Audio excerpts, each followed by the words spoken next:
The Senate Committee on Health, Education, Labor, and Pensions will please come to order. Ms. McMahon, I appreciate you coming before the committee today. You were very successful leading the Small Business Administration in President Trump's first term, and I'm glad the President has given you another opportunity to serve. You have enormous challenges. At the K through 12 level, students who were behind before the pandemic are even further behind now. According to the latest National Assessment of Educational Progress, or NAEP, reading scores among 4th and 8th graders declined 5 points since the pandemic. In math, 4th grade scores fell by 5 points and 8th grade scores fell by 8 points. The failures of the traditional K through 12 schools are leading more families to try other education options proven to help students succeed, like charter schools. The Biden-Harris Department of Education tried to take these options away from families. They passed onerous regulations making it harder for charter schools to apply for federal grants, impeding their ability to grow and to serve more children. The department's bloated bureaucracy failed to improve the nation's education system, quite likely made it worse. There's been a lot of talk about dismantling the Department of Education, and I'm sure that you will be asked this today. But before we begin, I want to explain what the Department of Education actually does. On average, only about 10% of public funds that go towards educating a child comes from the federal taxpayer. That's only 10%. 90% comes from state and local government.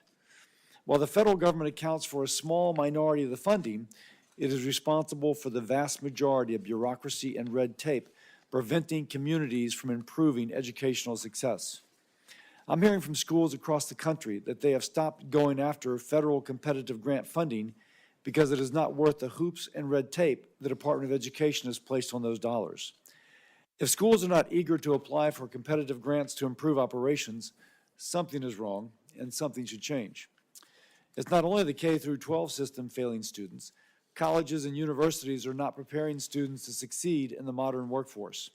The cost of higher education are quickly outpacing the value of the degree students receive. According to a nonpartisan analysis, 23% of bachelor's degree programs and 43% of master's degrees have a negative return on investment.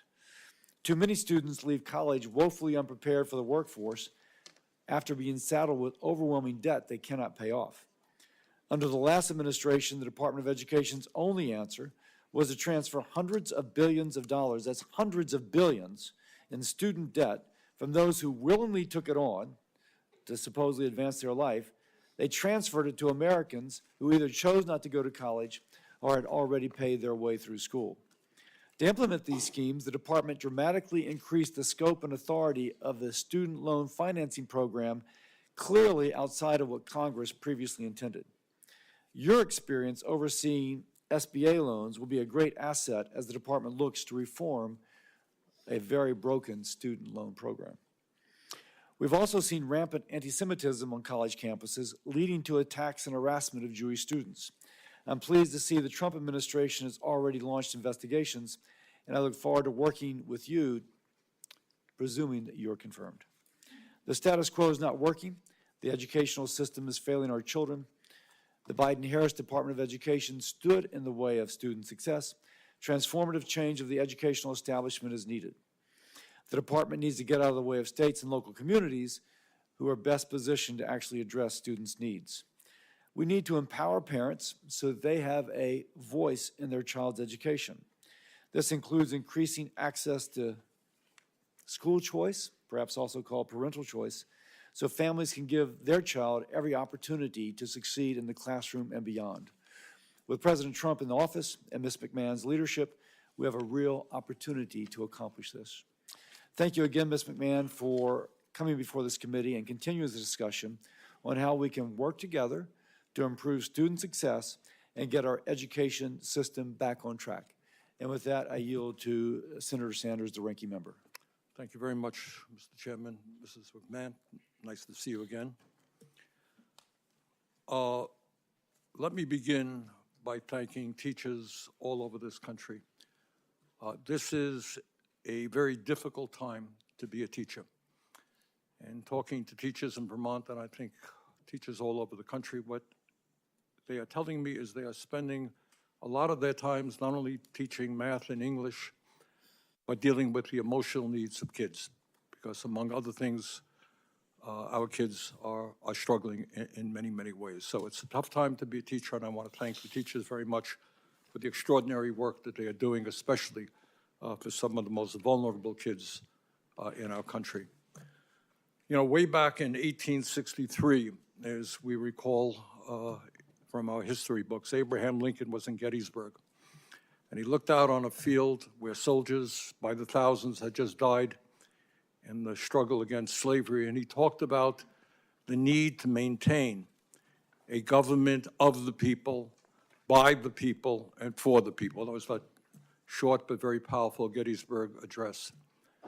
And I think in this country today there is a growing fear that instead of having a government of the people, by the people, and for the people, we are looking at a government of billionaires, by billionaires, and for billionaires, whose job is not to improve life for ordinary people, but to make the people on top even wealthier.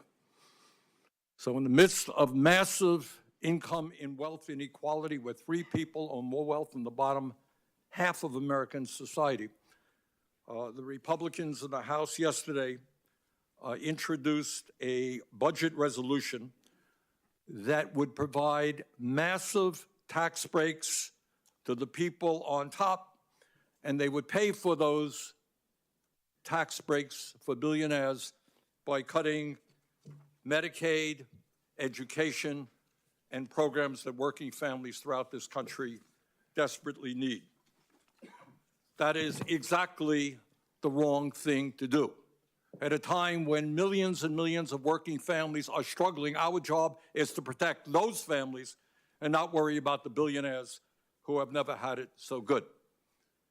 But it's not just cuts in Medicaid, as devastating as that would be. We're looking at, if the Republicans get their way, massive cuts to education.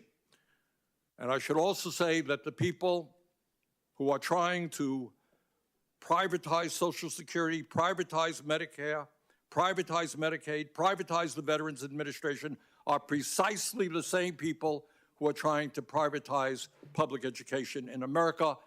We must not allow that to happen. In America, we must not allow our educational system to become a two-tier system, a system which says that if you have the money, you're going to get help from the federal government, you're going to get a voucher to send your kid to a school that may cost $50,000, $60,000 a year, while the public schools will end up being segregated not just by race, but by class. Most families in America do not have $40,000, $50,000, $60,000 a year to send their kids to private schools, and it's absurd to provide public money to make that possible. Our job is not to take away money from public schools to give it to private schools. It is to strengthen public education in America. Further, President Trump has talked about abolishing the Department of Education. Yes, I think everybody on this committee wants to see us go after waste and bureaucracy in every agency of government. But what we must understand is that when we talk about the Department of Education, they are providing vital resources for 26 million children in this country who live in high poverty school districts. Is it the responsibility of the federal government to say that every kid in America, whether you're poor, middle class, rich, gets a quality education? It is. And that is what a lot of what the Department of Education does.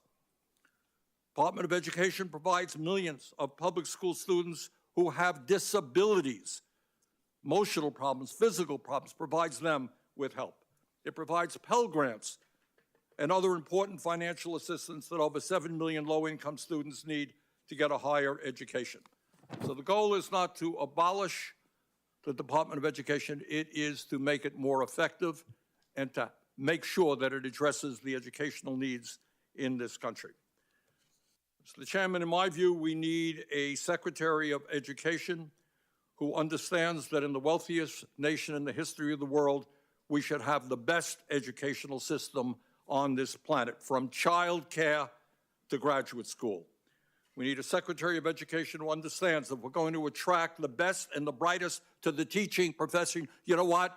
We have to pay teachers the kinds of salaries that they deserve, which is why I've introduced legislation that says no teacher in America should earn less than $60,000 a year.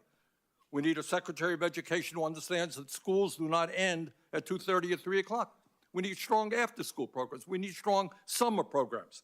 We need a Secretary of Education who understands that we've got to invest in mental health.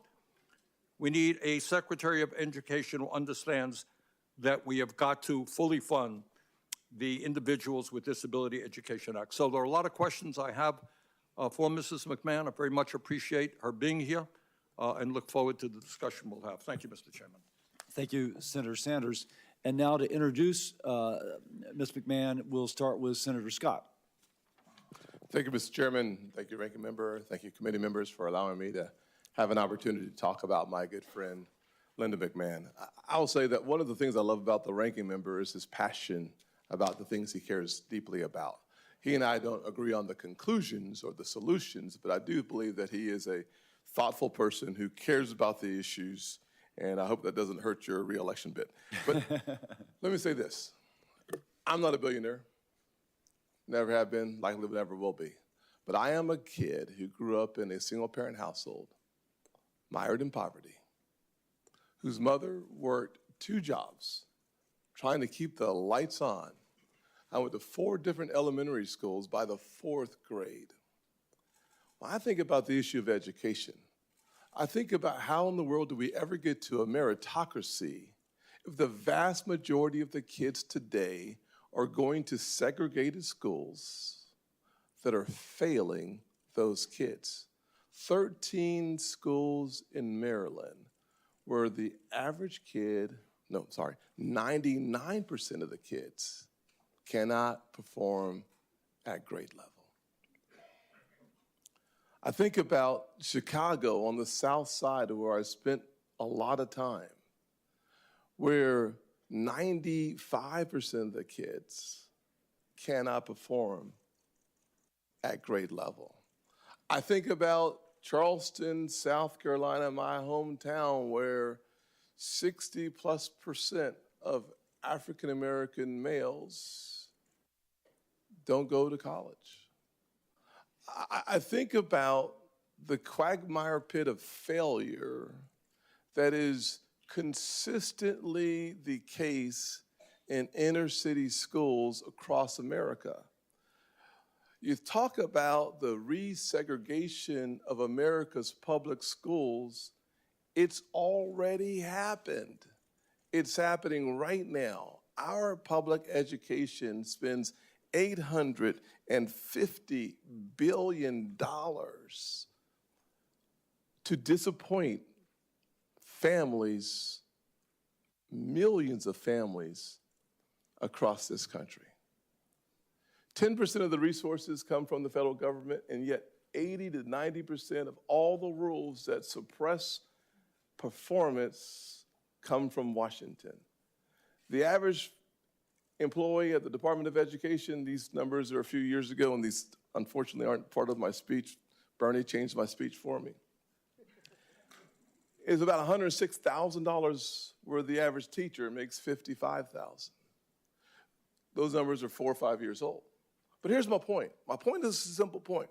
I'm a guy who understands the weight of a poor education system and the benefit of a good education system, because I've experienced both. I chose to introduce Linda not because I have an affinity for billionaires, though I might now, actually, because I have a passion for quality that changes the trajectory of poor kids' lives permanently. I can't think of a more important civil rights issue today than public education and the education of our kids.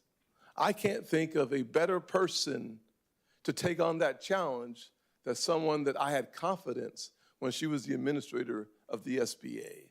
I can't think of someone better to take on this challenge than someone that took a regional company, WWE, and made it into the global powerhouse that it is today than the co-founder, chief executive, Linda McMahon.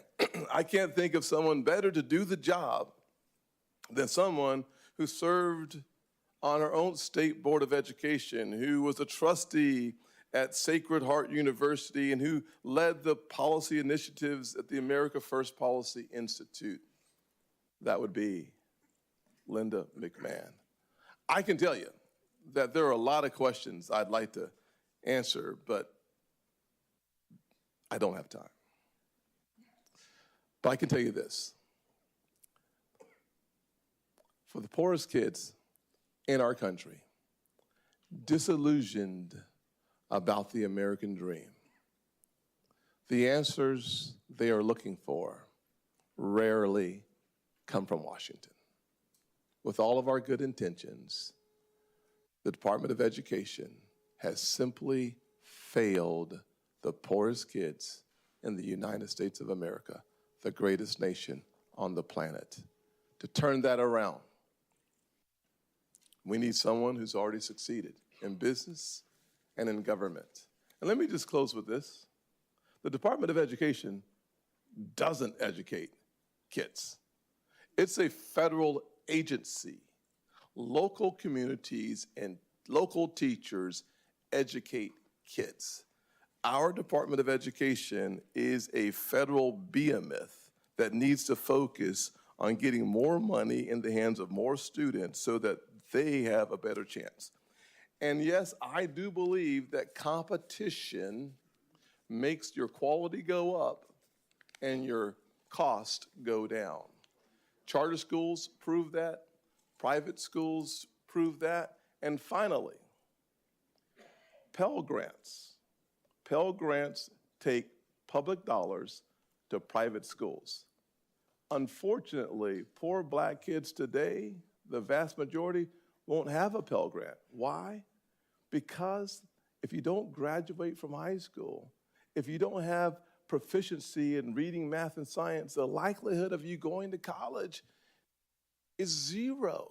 Let's improve our K through 12 system so that more of America's poor rural kids and inner city kids both have the experience I have of realizing their version of the American dream.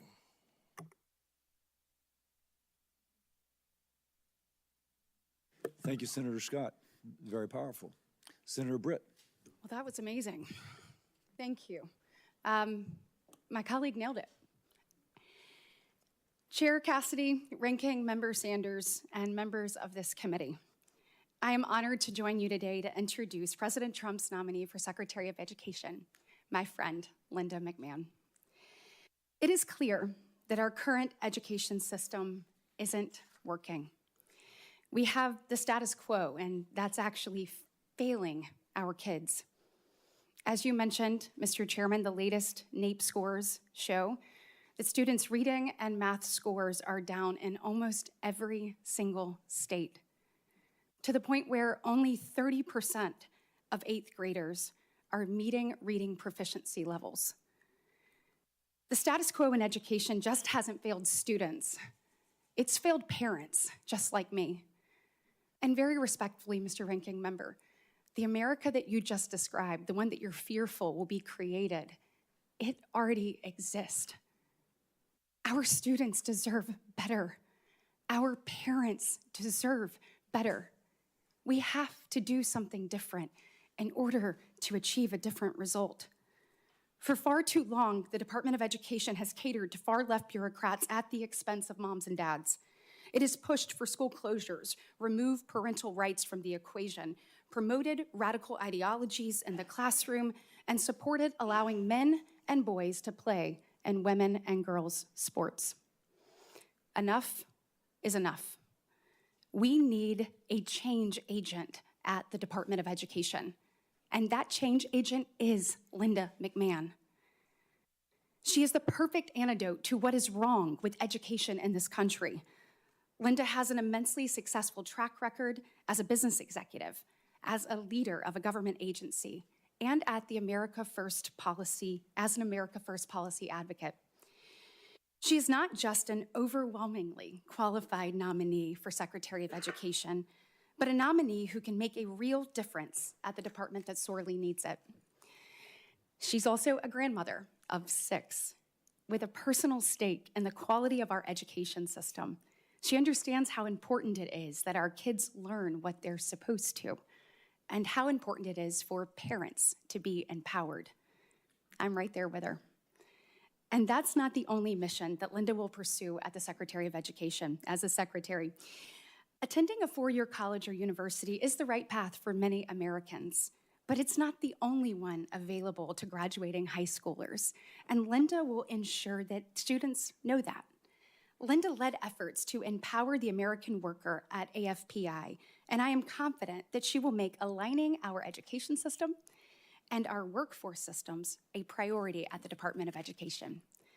That means strengthening 21st century skills training and job preparedness, bridging the gap between technical school programs and industries, and expanding apprenticeships and credentialing programs. Linda McMahon is someone who knows how to reform our education system so it actually prepares our kids for the future, while also empowering parents to make decisions that affect their children's lives. She has the experience as an executive. She already demonstrated her immense ability to get the government out of the way as head of the Small Business Administration. And she knows both K-12 and higher education, as my distinguished colleague, Senator Scott, said, in serving on the Connecticut State Board of Education and the Sacred Heart University Board. She was on that since 2004. Her confirmation as Secretary of Education will be a monumental step towards preserving the American dream and making a bright future possible for the next generation of Americans. Let's put parents in the driver's seat. Let's return to the fundamentals of the classroom learning and teach kids the skills they need to actually achieve their goals. Let's put education in the hands of states, not unaccountable federal bureaucrats. And for our kids' sake, let's confirm my friend, Linda McMahon. Thank you, Mr. Chairman. Thank you, Senator Britt. Ms. McMahon, now for your opening statement, and you're welcome to introduce your guest. Thank you very much, Chairman Cassidy. Yes, I'd like to introduce my daughter, Stephanie McMahon, Paul Levesque, her husband, and my son, Shane McMahon. I'm so happy to have them here, and many friends have come from far places, so I welcome having them here today and appreciate that they're here. So, thank you, Chairman Cassidy, Ranking Member Sanders, and distinguished members of the committee. I'm honored to have your consideration to serve as the Secretary of the Department of Education. And I'd like to thank both Senator Scott and Britt for their introductions. Members of the audience are reminded, disruptions will not be permitted while the committee conducts business. We ask you to respect that. I'm sorry. Certainly. And I'd like to thank both Senator Scott and Britt for their introductions and for the opportunity to welcome my friends and family. Thank you all so much for being here with me today. I would also like to thank President Trump for his confidence in me to lead a department whose mission and authority were a special focus of his campaign. He pledged to make American education the best in the world, return education to the states where it belongs, and free American students from the education bureaucracy through school choice. November proved that Americans overwhelmingly support the president's vision, and I am ready to enact it. Education is the issue that determines our national success and prepares American workers to win the future. I've been passionate about education since my earliest college days when I studied to earn a teaching certificate. This has continued through my business career as a Connecticut State Board of Education member, as a university trustee, and as the chair of the America First Policy Institute, which advocates for workforce development, parental choice, and accountability in higher education. I'm also a mother and a grandmother, and I join millions of American parents who want better schools for our kids and grandkids. The legacy of our nation's leadership in education is one that every person in this room embraces with pride. Unfortunately, many Americans today are experiencing a system in decline. The latest scores from the nation's report card show achievement in K through 12 math and reading at their lowest level in years. More than 2/3 of public colleges are beset by violent crime on campuses every year. And most tragically, student suicide rates have dramatically increased over the last 2 decades. We can do better. We can do better for the elementary and junior high school student by teaching basic reading and mathematics, for the college freshman facing censorship or anti-Semitism on campus, and for parents and grandparents who worry that their children and grandchildren are no longer taught American values and true history. In many cases, our wounds are caused by the excessive consolidation of power in our federal education establishment.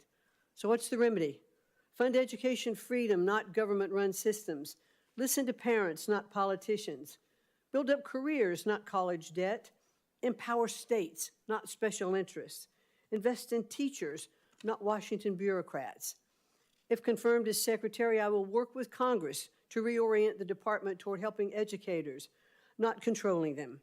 My experience as a business owner and leader of the Small Business Administration, as a public servant in the state of Connecticut, and more than a decade of service as a college trustee has taught me to put parents, teachers, and students, not bureaucracy, first. Outstanding teachers are tired of political ideology in their curriculum and red tape on their desks.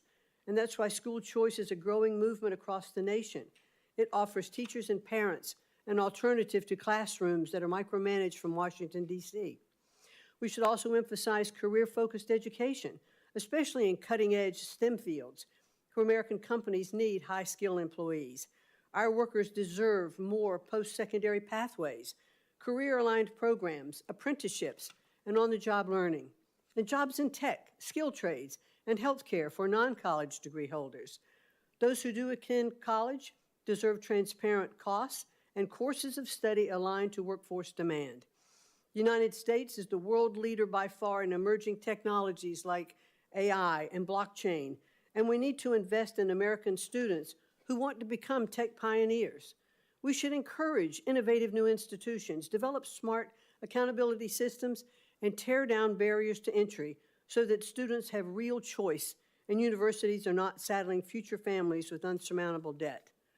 We must protect all students from discrimination and harassment, and if I am confirmed, the department will not stand idly by while Jewish students are attacked and discriminated against. It will stop forcing schools to let boys and men into female sports and spaces, and it will protect the rights of parents to direct the moral education of their children. The opportunity before us these next 4 years is momentous. I look forward to working with the committee, our nation's parents, teachers, and students, and education leaders from all political perspectives to build a better future for every American learner. Thank you so much for the opportunity to speak with you today, and I look forward to your questions. Thank you very much. I shall begin. Everybody's rightly focused on the fact that we have a problem with reading scores, and they've been anchored where they are for quite some time, with an incredibly high percentage of children not reading at grade level. And the old kind of truism that kids learn to read by grade 3 or 4 and they read to learn thereafter. But they're not learning to read by grade 3 or 4. So that said, dyslexia, according to NIH kind of reviewed literature, affects 20% of our population. Those 20% learn to read differently, and if their differences are not acknowledged, then they will be among those, almost an anchor holding reading scores down. Now, it would just intuitively make sense to diagnose the child with dyslexia as early as possible. Most states do not screen. That said, you can see where I'm going with my own thoughts. But what would be your approach to addressing the issue of dyslexia, which is frankly ignored, not in a state like New Hampshire, where Governor Hassan actually put in such programs, but in other states? What would be your approach to make sure that the child who's dyslexic is diagnosed at an early stage and receives the intervention that she or he would need to receive? Well, thank you very much, Chairman Cassidy, and I know this is a very sensitive subject for you, since I believe it is your son that does have dyslexia, as you and I discussed when I visited with you in your office. My daughter, but that's I'm okay. sorry, it's your daughter. But I certainly very much would like to be sure that we are looking to diagnose issues like dyslexia early because we have found that it can be turned around. So I'd like to work with you and understand how we could have better approach for that in our school systems. You had mentioned that you would not tolerate the anti-Semitism that has been on the rise.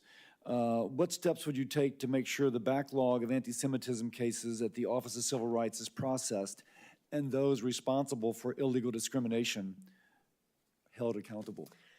Senator Kennedy, Cassidy, I think that by far what we saw happening on our campuses was absolutely deplorable. Kids locked in libraries, afraid to come out. Now, I believe in freedom of speech on campus, open debate, and we should encourage that. But we cannot allow violence happening on our campuses. That puts all students in an unsafe place.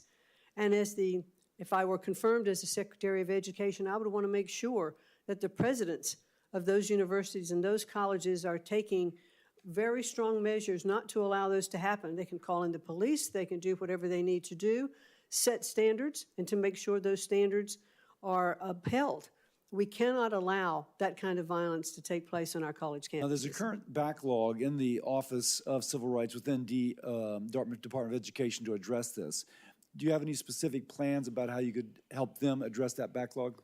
Well, I'd like very much to be confirmed and to be able to get into the department and understand that backlog, to talk to those lawyers who were there, and let's focus on what we need to do to clear out that backlog. And I look forward to doing that. President Trump is reportedly drafting an executive order requiring the Secretary of Education to develop a plan for downsizing the Department of Education and working with Congress to eliminate entirely.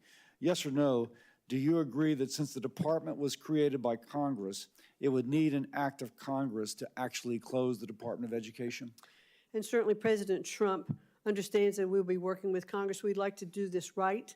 We'd like to make sure that we are presenting a plan that I think our senators could get on board with and our Congress could get on board with that would have a better functioning Department of Education, but certainly does require congressional action. Okay. In terms of the plans to downsize, what would be the components of that plan that would not require congressional approval? Well, I do believe, Senator, that there are departments of education that are established by statute, and those particular departments we'd have to pay particular attention to. But long before there was a Department of Education, we fulfilled the programs of our educational system. Are there other areas, other agencies where parts of the Department of Education could better serve our students and our parents on a local level? And I am really all for the President's mission, which is to return education to the states. I believe, as he does, that the best education is closest to the child and not certainly from Washington, D.C. If the department is downsized, would the states and localities still receive the federal funding which they currently receive? Yes. Okay. With It that, is not the President's goal to defund the programs. It is only to have it operate more efficiently. With that, I yield to Senator Sanders. Thank you, Mr. Chairman. When we talk about education, we're looking at it in a vacuum. We're talking about the struggles that low-income kids are having, and that's true. But Mrs. McMahon, you are also aware that in America we have more income and wealth inequality than we've ever had before. You are aware that we have the highest rate of childhood poverty of almost any major country on earth. You are aware, I suspect, that teachers are dealing with kids who are literally homeless, kids who come from dysfunctional families where there is violence. Does it concern you in America that we are living in a society where the people on top are doing phenomenally well, while 60% of Americans are living paycheck to paycheck? And how do you think that impacts our educational system? Thank you very much, Senator, for that question. First of all, let me say that I believe that teaching is one of the most noble professions that we have in our country, and we have so many good, dedicated teachers to help our students. I do think that we are trapping students often in low-performing schools, and that's why the President has such a strong policy towards school choice. But you will agree, I don't mean to interrupt you, but you will agree that you can't just look at The truth is that middle class, upper middle class public schools in America generally do pretty well. But if you are homeless, if you were a homeless person and you had kids, the odds of your kids doing pretty well, and I'm just asking you, what do you think about the massive level of income and wealth inequality, the fact that we have the highest rate of childhood poverty? Is that something you think you might want to pay attention to? Well, certainly, Senator, I do believe that we want to make sure that every child in our country has the opportunity to have equal access to a quality education. And the Department of Education really is not setting economic policy in the country. We should focus on educating our children, and we should focus on it at the local level. Let me ask you this. You mentioned correctly that we have many great teachers in America, right? Yes. If you as a businesswoman wanted to attract the best and the brightest, would you be starting them off after they leave school, maybe $50,000, $60,000 in debt with salaries of $35,000 or $40,000? Or would you say, we respect, you talked about teaching being the noblest profession. I agree with you. Would you agree with me, support my legislation that says no teacher in America should earn at least $60,000 a year? Well, certainly the pay to teachers is up to the states where those teachers reside. I do believe we should pay our teachers fairly. They spend so much time with our students, and they should be well compensated for their job. Paying them fairly, nobody in the world will disagree with you. I mean, the question is, if teaching is a noble profession, if teaching is an important profession, you know, should we be paying them salaries commensurate with the value that of the work that they are doing? So I'm asking you a simple question. Would you recommend to states, as the leader of education in America, that teachers at least make $60,000 a year? I would certainly recommend to states that teachers be paid what is commensurate with the kinds of jobs that are part of their states. Not all states have the same living costs. Not all states have the same ability to pay teachers, but to attract really good teachers and to keep them, we should definitely pay them commensurate with the job performance that they are undertaking. Millions of young people, low-income people, are finding it very difficult to afford to go to college, and they're leaving school $50,000, $100,000, $200,000 in debt. Pell Grant program provides assistance to over 7 million low-income young people in this country. Can you guarantee to us, if you are made a Secretary of Education, that no student in America will lose their Pell Grant as the department is dismantled? Certainly, the defunding is not the goal here. The continuation of Pell Grants, I'd actually even like to see an expansion of Pell Grants. I'd like to see short-term certificates for Pell Grants for students who aren't going on to four-year universities, who could have the opportunity to use Pell Grants for skill-based learning. All right, so what I'm hearing you say is Pell Grant program will continue under your administration. Yes. Okay.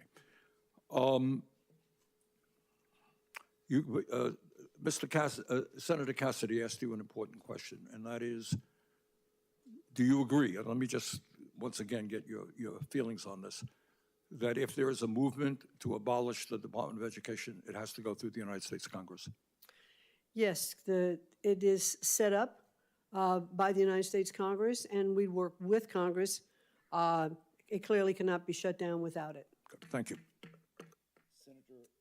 Senator Collins. Thank you. Welcome. First of all, let me say I was very pleased to hear your strong commitment to enforcing the Office of Civil Rights jurisdiction over the many incidences, horrible incidences of anti-Semitism that we've seen on our college campuses. Among the important programs that are administered by the Department of Education are Title I, IDEA, and the TRIO programs, all of which have been high priorities for me. I want to briefly discuss those programs. Title I helps public schools that are serving low-income students. It helps level the playing field in terms of resources compared to more affluent communities. In Maine, 63% of our public schools receive Title I funds. Very important to our state. Second, IDEA, the Disabilities in Education Act, which helps children with special needs.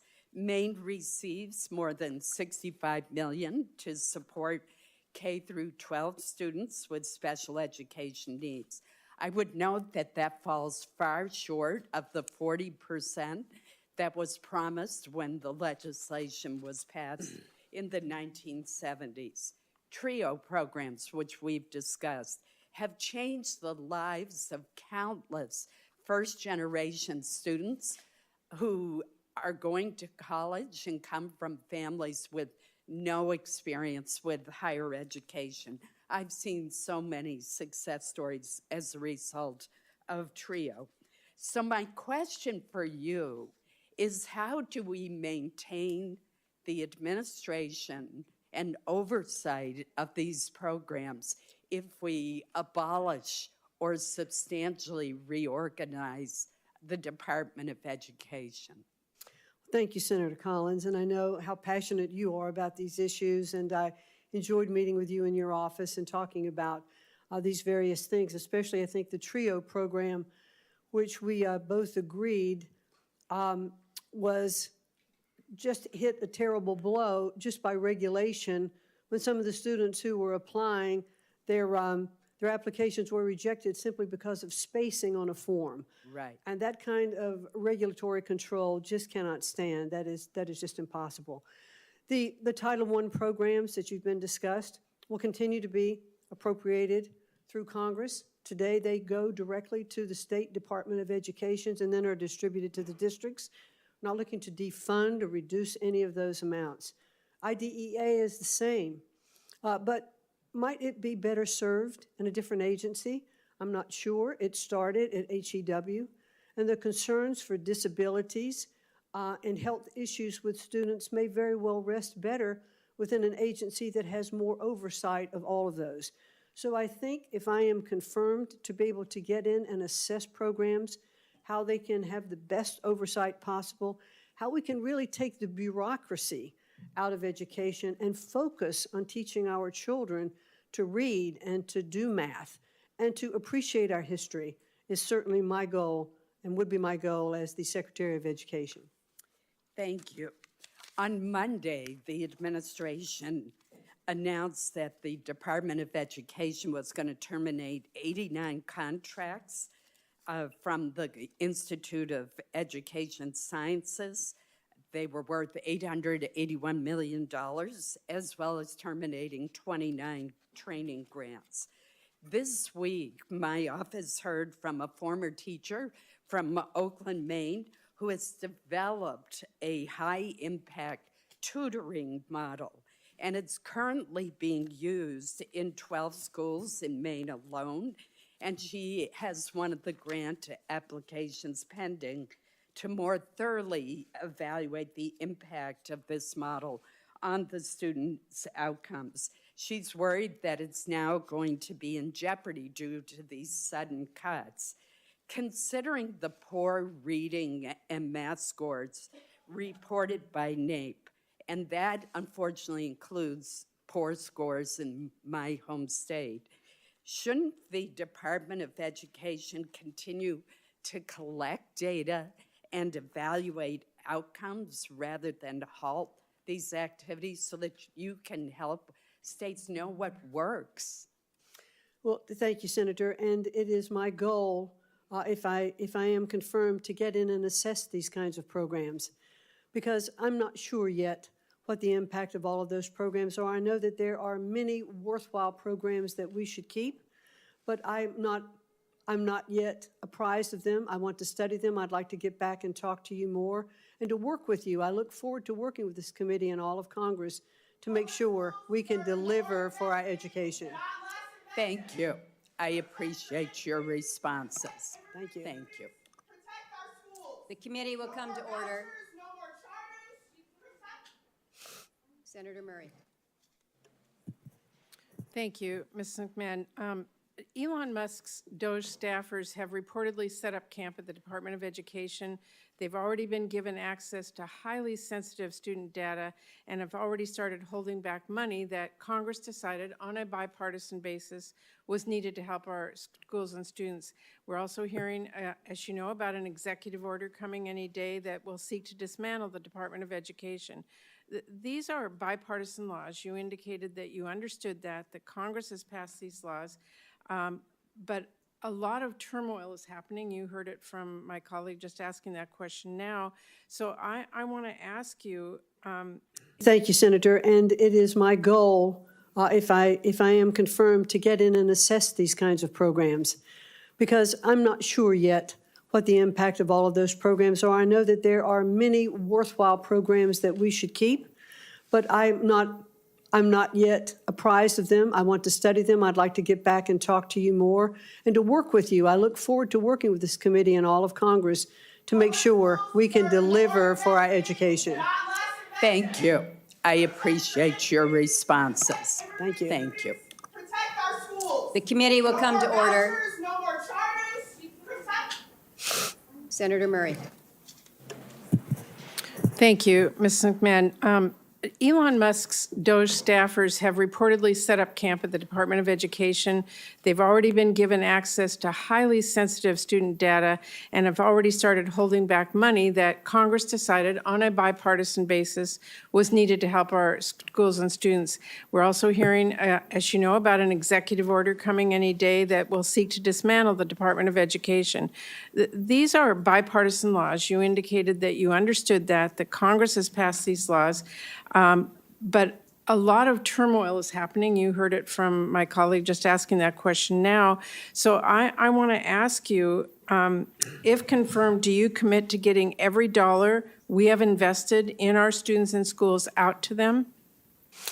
Well, the appropriated dollars and those monies that are passed by Congress, yes. I have no issue, however, with the fact, and I believe the American people spoke loudly in the election last November to say that they want to look at waste, fraud, and abuse in our government.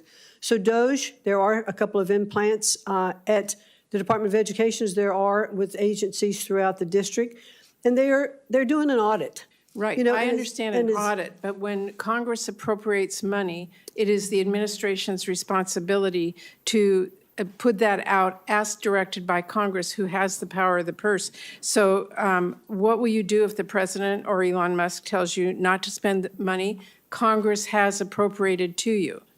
We will certainly Congress has appropriated to you.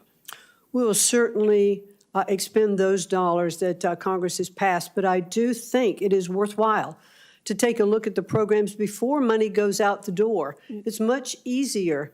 It is much easier understand that, but to stop the money as it's going out the door than it is to claw it back. Process by law is that you look at that, you make recommendations to Congress, and we implement those laws. So, I mean, the question really is, who decides how much federal funding public schools get in Seattle, where it's already been allocated? The school district or Elon Musk or Congress? And I think Congress has been pretty clear that the purse lies here. We pass our appropriations bills. We expect those programs to come. If you have input, if you have programs you have looked at that you believe are not effective, then it is your job to come to us, explain why, and get the support for that. Let me move on. Ms. Mann, I believe that our nation's students, families, and taxpayers do want true accountability. They do want improvement in our schools. Back in 2015, Congress came together in a bipartisan way to replace the No Child Left Behind Act with the new law, Every Student Succeeds Act. That was a bill I was very proud to negotiate with my Republican counterpart on this committee, passed it into law. It gives states more flexibility in using their federal education funds. It eliminated those one-size-fits-all mandates that everyone hated, and it established some really strong federal guardrails to hold states and schools accountable.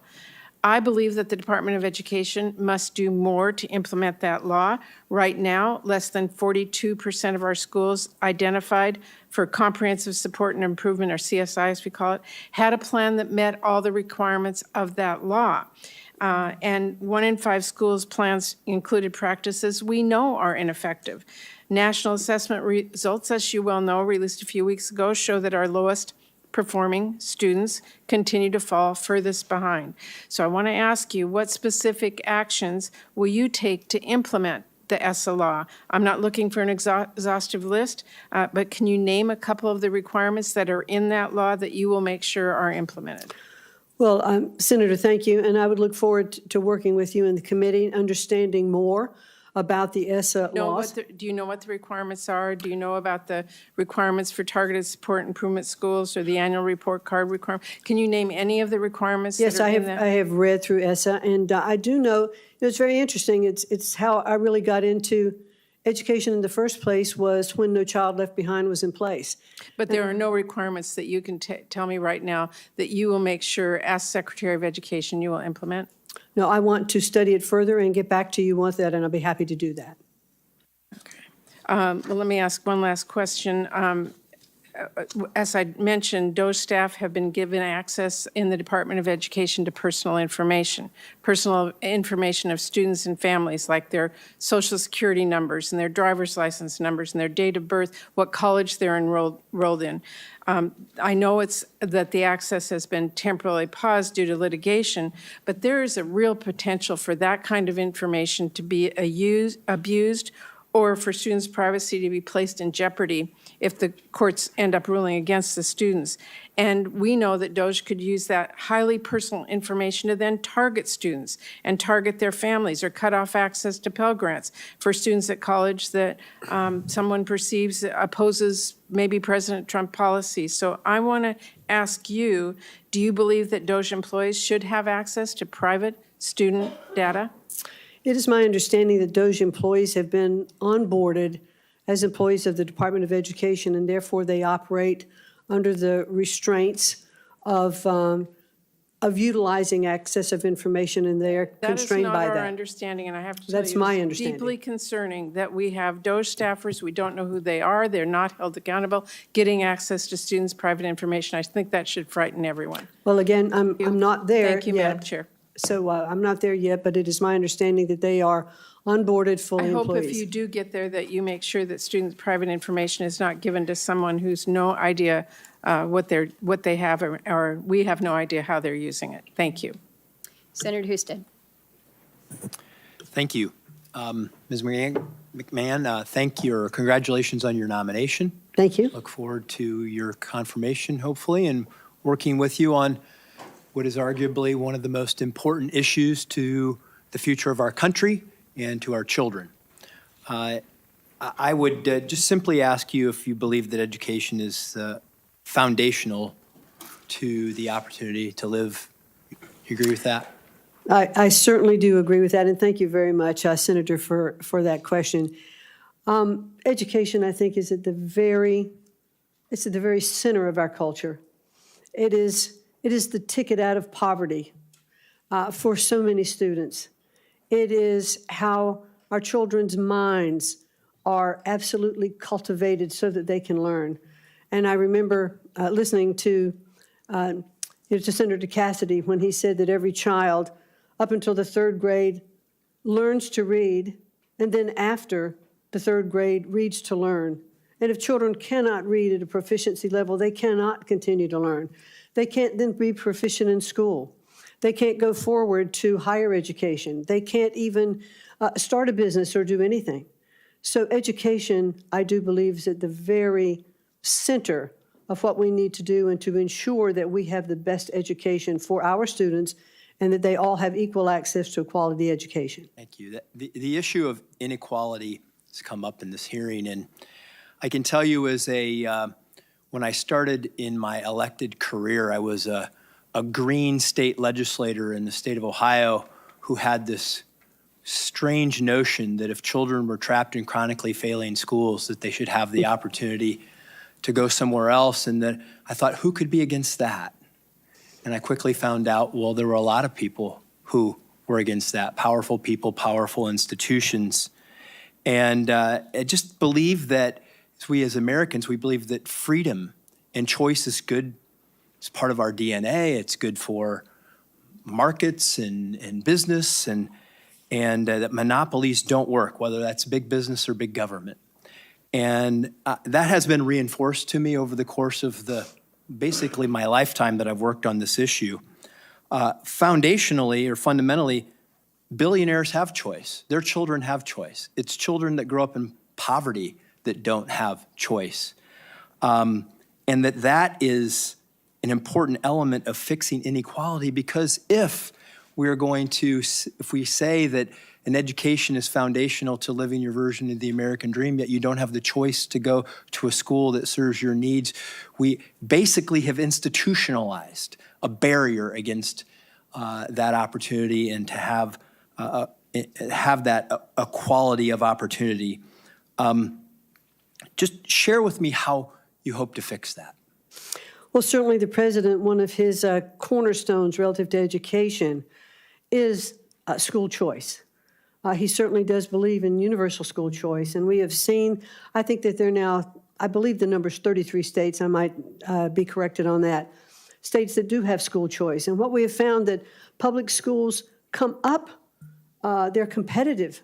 A lot of the concerns relative to school choice, I think the statistics, belie. We have students that are not leaving public schools in hordes and going to other schools, but they have the opportunity. Parents look at their children and say, I want that for my child. My school is failing my child. So if I have the opportunity to have an educational savings account or a voucher program or a scholarship program to get my child maybe to that charter school or to that other public school that is doing better than the one that my child is here because this is where I live, but I know that if I could get my child to that next school, they would be better off. Every parent wants that opportunity for their child.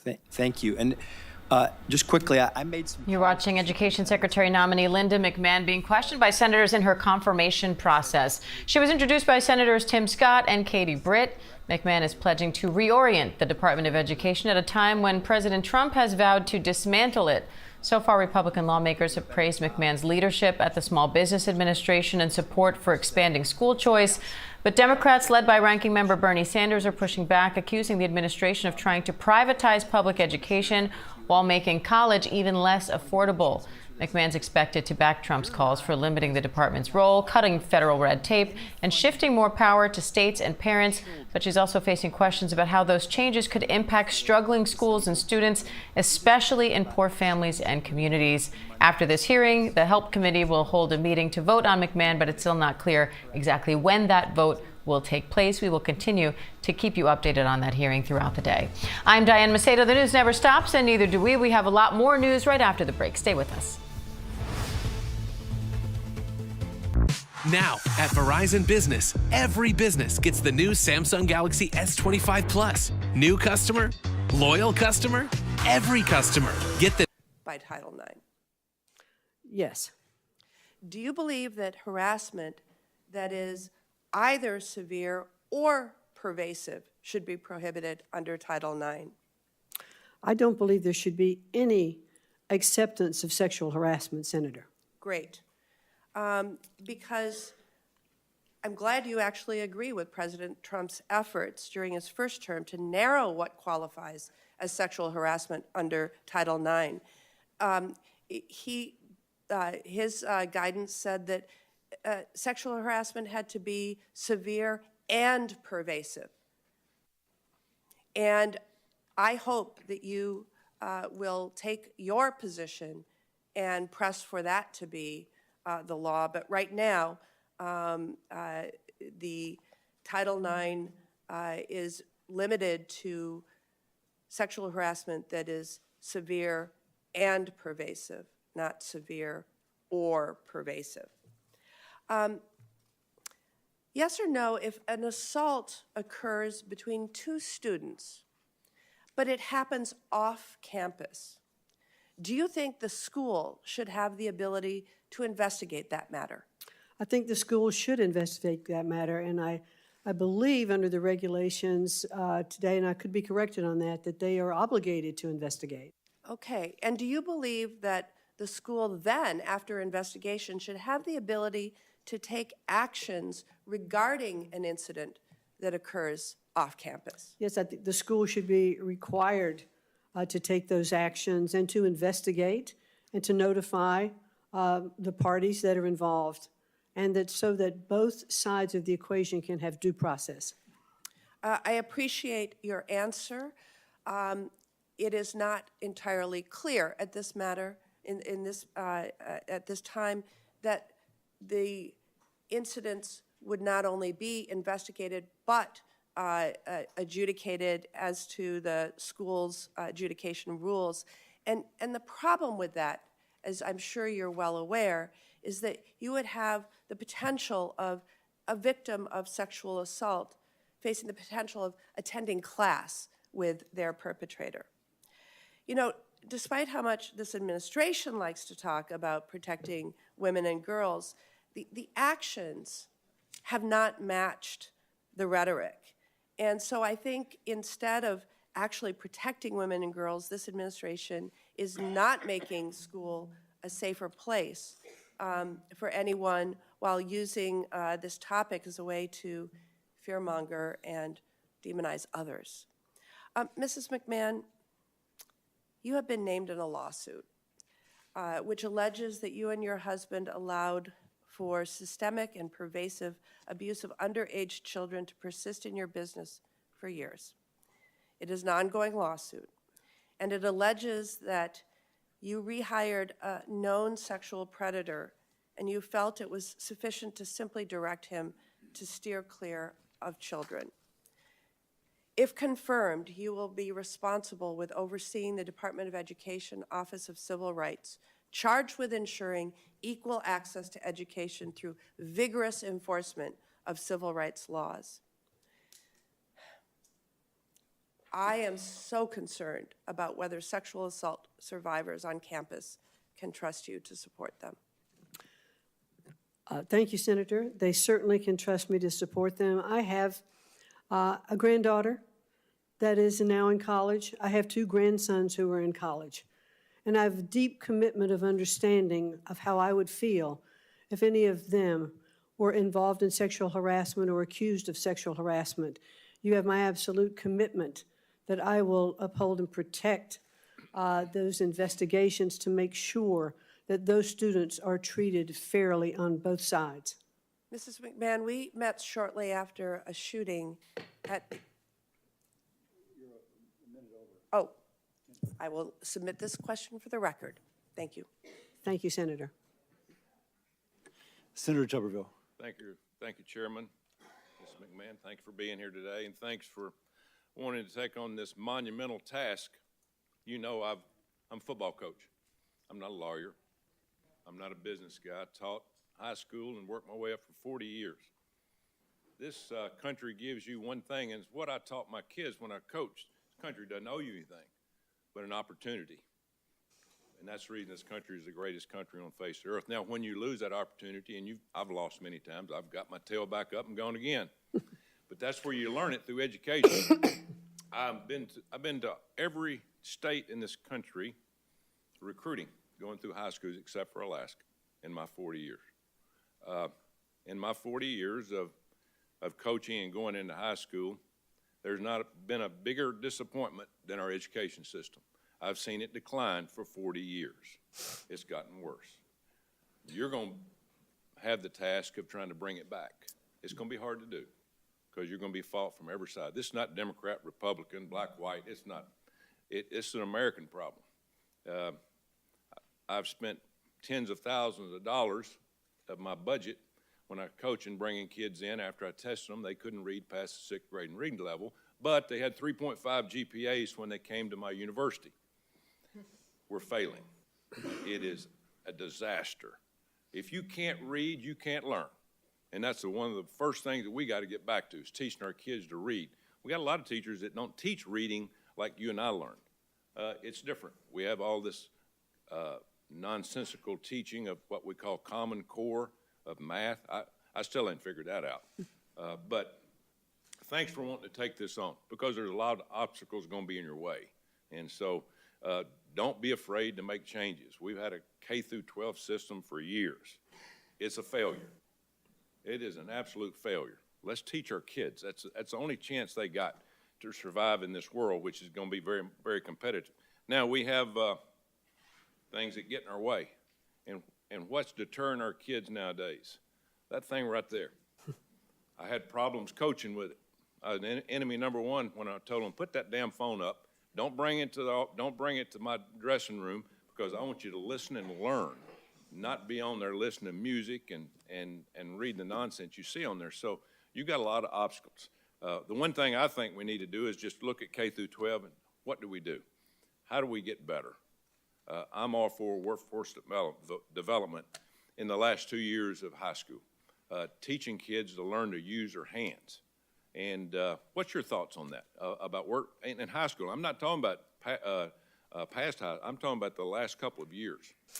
Well, thank you, Senator. I think when you and I met in your office, and I appreciated that time, I discussed with you that I probably dated myself by saying that when I was in high school, in your senior year in high school, you could take a vocational program, which meant that you went to school the first part of the day. The second part of the day, you could have a job.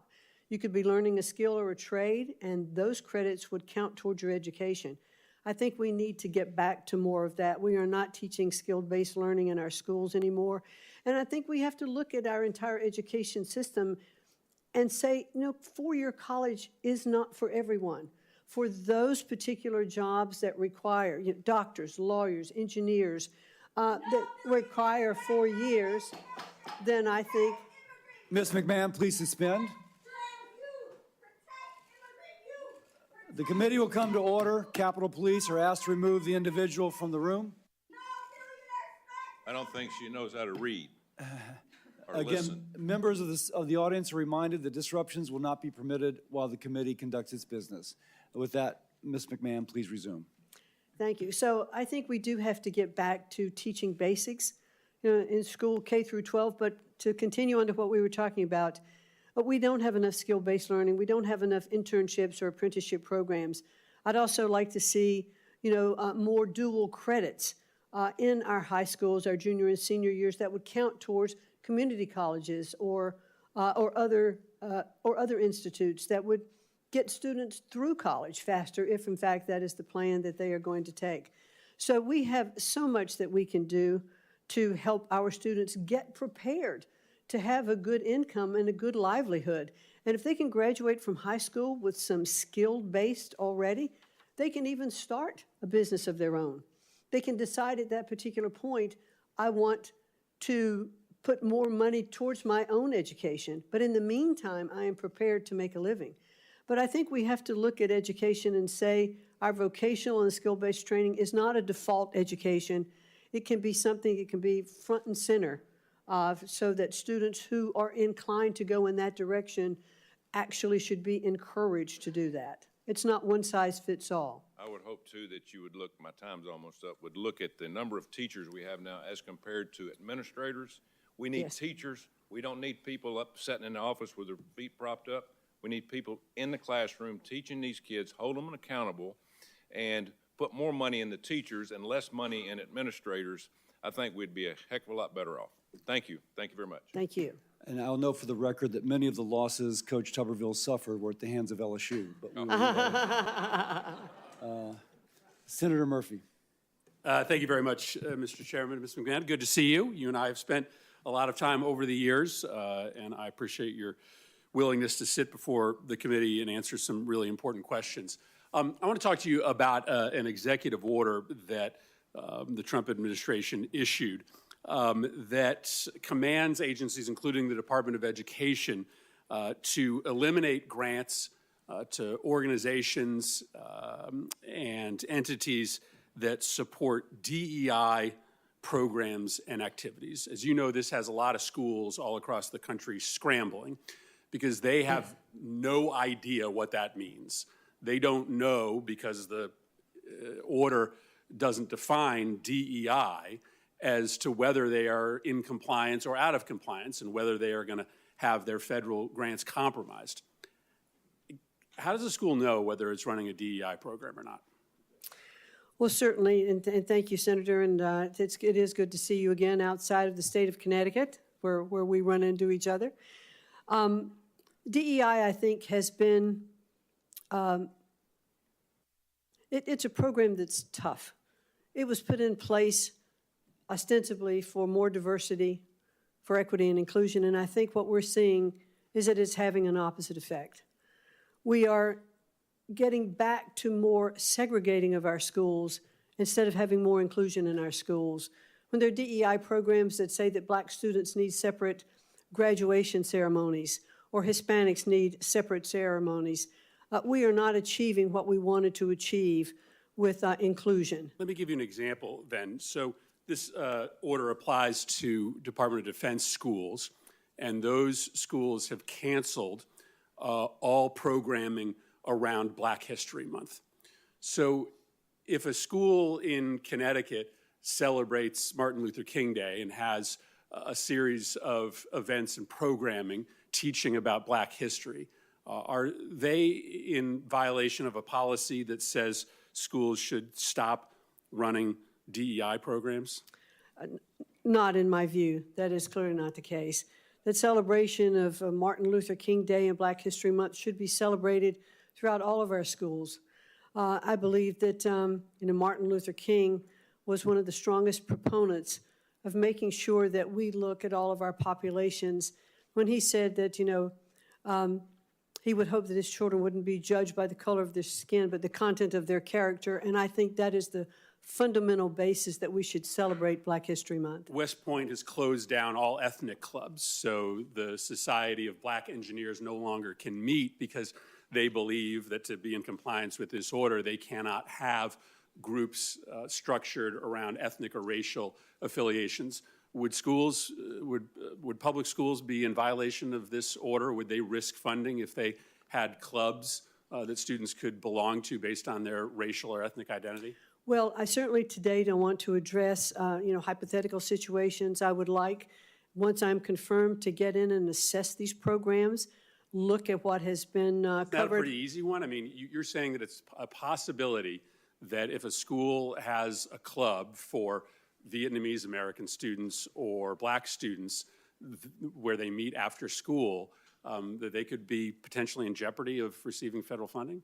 Again, I would like to fully understand what that order is and what those clubs are doing. That's pretty chilling. I think schools all around the country are going to hear that. What about educational programming centered around specific ethnic and racial experiences? My son is in a public school. He takes a class called African American. Public schools that run African American history classes, right? This is a class that has been taught in public schools for decades, could lose federal funding if they continue to teach African American history. No, that's not what I'm saying. I'm saying that I would like to take a look at these programs and fully understand the breadth of the executive order and get back to you on that. I think you're going to have a lot of educators and a lot of principals and administrators scrambling right now.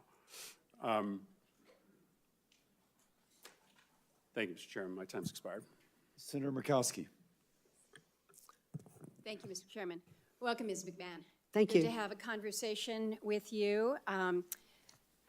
You have had the privilege, I know, to come to Alaska during your tenure at the SBA. You came north, so I know that you have had an opportunity to understand some of the challenges that we face with basically our geography. And I wanted to talk a little bit this morning about our public schools. There's a lot of discussion, and I listened carefully to your comments to Senator Husted about school choice. We would all love to have the benefits of greater school choice. In the Anchorage public school system, my sons were able to attend a magnet school that was focused on an immersion program for Spanish-speaking immersion program. It was a great program for them.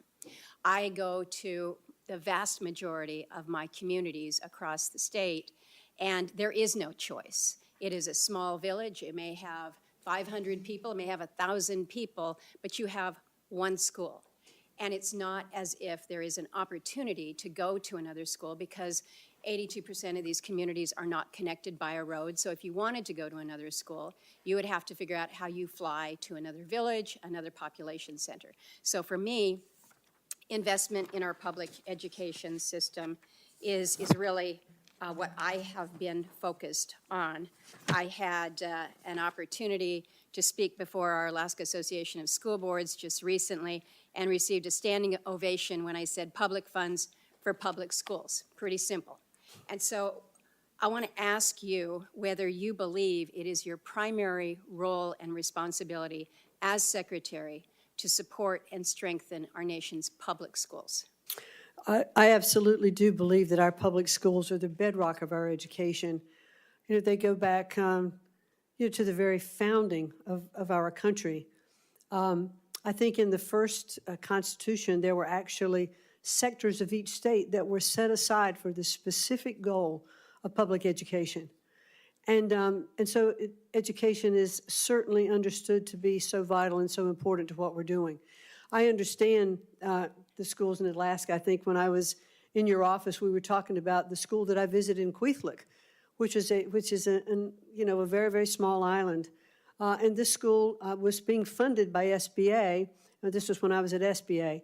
And because we were looking at the fact that there was no real community center and no glue holding the community together, and that children, and especially in K through 12, often dropped out of school because they didn't see the need or the necessity to continue with education, and they would often wind up, on the streets or not having jobs. I've not checked back with that school to see how it was going, but I saw the commitment of that community to invest and to make sure that the best education, and this was a state-of-the-art school built on this island, and when I pulled up in the boat in that village, there were mothers in a smoking hut that were cutting salmon to get ready for the winter, and on the other side, there was this incredibly modern school that was being built, and I think we have to invest our public education, if we can use public funds to help with tutoring in those issues and those instances where you don't have a choice to go to another school. And you quite possibly saw one of the very few examples of good infrastructure. And as we know, it's not just giving a good building, it is making sure that you have teachers that are able to stay in a village that lacks a lot of resources, a lot of support. I want to pivot from that, but I do want to underscore the emphasis on education equity across America, including in the most rural of areas. Because I listen to a lot of the comments around here, and it works if you're in a city, but it doesn't work in my communities, and I have an obligation to them. I want to ask you about local control here real quickly. This has been something that as Republicans we've been talking about. It's local control, local control, local control. And we've got a lot of folks that are suggesting that now the public school curriculum should not include lessons in diversity, equity, and inclusion. Want to focus on other things. I understand that. But we have ESSA, the Elementary Secondary Education Act. We included a number of provisions that were very, very specific in prohibiting any federal employee from mandating, directing, or controlling a state's school districts or schools' instructional content, academic standards and assessments, curricula, or program of instruction. So you may be in a situation where, as secretary, you may not condition the award of a grant on a school agreeing not to teach DEI subjects. You may be in a position where you can't mandate that they teach the principles of the U.S. Constitution. You may be in a position where you are not able to prohibit teachers from discussing LGBTQ issues with students. ESSA is very clear, and again, it was something that we wanted to promote as Republicans with a focus on local control. So how do you balance what you have shared here before the committee with the requirements of the law that says the federal government is not the school board here, if you will, for our nation's schools? Thank you, Senator. And I believe, I don't remember which of the senators this morning, well, actually, I think it was Senator Scott, who said the Department of Education does not actually educate any child. It is to be handled at the local level. And I understand under ESSA there were lots of regulations put in place to return, and the goal was to return education to the states, which is clearly the president's role. But Senator, I must say, we have failed in our mission. We are not delivering the kind of education that we need to deliver to our children. I believe, as does the president, the best education is closest to the child, that parents and school officials who understand the needs of those children in those communities can best direct the education in those states, and states will be competitive. Governors have put in programs, for school choice, et cetera, and looking, and what kind of results, are we seeing? I was heartened by the state of Louisiana in the recent NAEP scores that came out, that they had brought up their reading and their math scores by a considerable percentage because they went back to basics. They were teaching children to read and write and do arithmetic. And I think I heard superintendent of the Louisiana school say that he used everything from flashcards to AI to make sure that the students were getting the basics in education. And that's what we have to get back to. Sounds like you're suggesting we need to Senator amend or change ESSA. is Senator what I'm taking. Murkowski, I was Go asleep ahead. at the wheel. Go You're ahead. like way over. Senator Kane. I would never describe you as asleep at the wheel, Mr. Chairman. But thank you, Ms. McMahon. I enjoyed the visit we had in our office, especially our discussion about career and technical education. That's a Yes. huge passion of mine. When I asked you about public service loan forgiveness, the federal public service loan forgiveness program was put in place during the Bush administration, bipartisan Congress. It's been part of law since 2007. What is your position on public service loan forgiveness program? Well, certainly, and thank you very much, and it was good to visit with you in your office, Senator. Clearly, there are programs that have already been passed by Congress that do, in fact, grant loan forgiveness for public service. Our first responders, military, et cetera. And we certainly should honor those programs. And if we want stronger or more programs for loan forgiveness, then I think Congress should pass those programs and then we would implement it. So your commitment is, should you be confirmed, you will fully implement existing public service loan forgiveness programs that have been passed by Congress? Those that have been passed by Congress, yes, that's the law. That's very important because during the first Trump administration, Secretary DeVos and the Department of Education slow-walked approvals of public service loan forgiveness. 7,000 people over the course of 4 years were granted forgiveness under the programs. It was about a 3% acceptance rate of fully qualified applicants for public service loan forgiveness.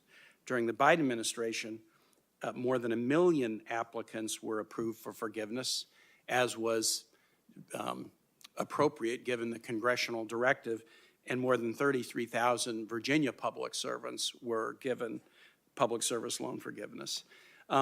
If the Doge brothers or somebody else tells you we don't like these programs and we don't want you to implement them, I can count on you to stand up and fully implement them to benefit those who are entitled to the benefit by the congressional statute. Yes, because that's the law. Thank you for that. If there's no Department of Education, who will enforce the Individuals with Disabilities in Education Act? Well, I think that is something that I would very much like to understand more and look into. I mean, when IDEA was originally set up, it was under HEW, the Department of Health, Education, and Welfare. After the Department of Education was established in 1980, it shifted over there. I'm not sure that it's not better served in HHS, but I don't know. I haven't yet been able to be in, and if I'm confirmed, it is of high priority to make sure that the students who are receiving disability loans, disability funding, that is not impacted. It is incredibly important that those programs continue to be funded. My Virginia parents who have children with disabilities are highly, highly worried right now about the elimination of the Department of Education. Because the IDEA is about funding, and I know you've talked about that already, but it's also about enforcement. you would agree with me that there has to be vigorous enforcement of the requirements of IDEA.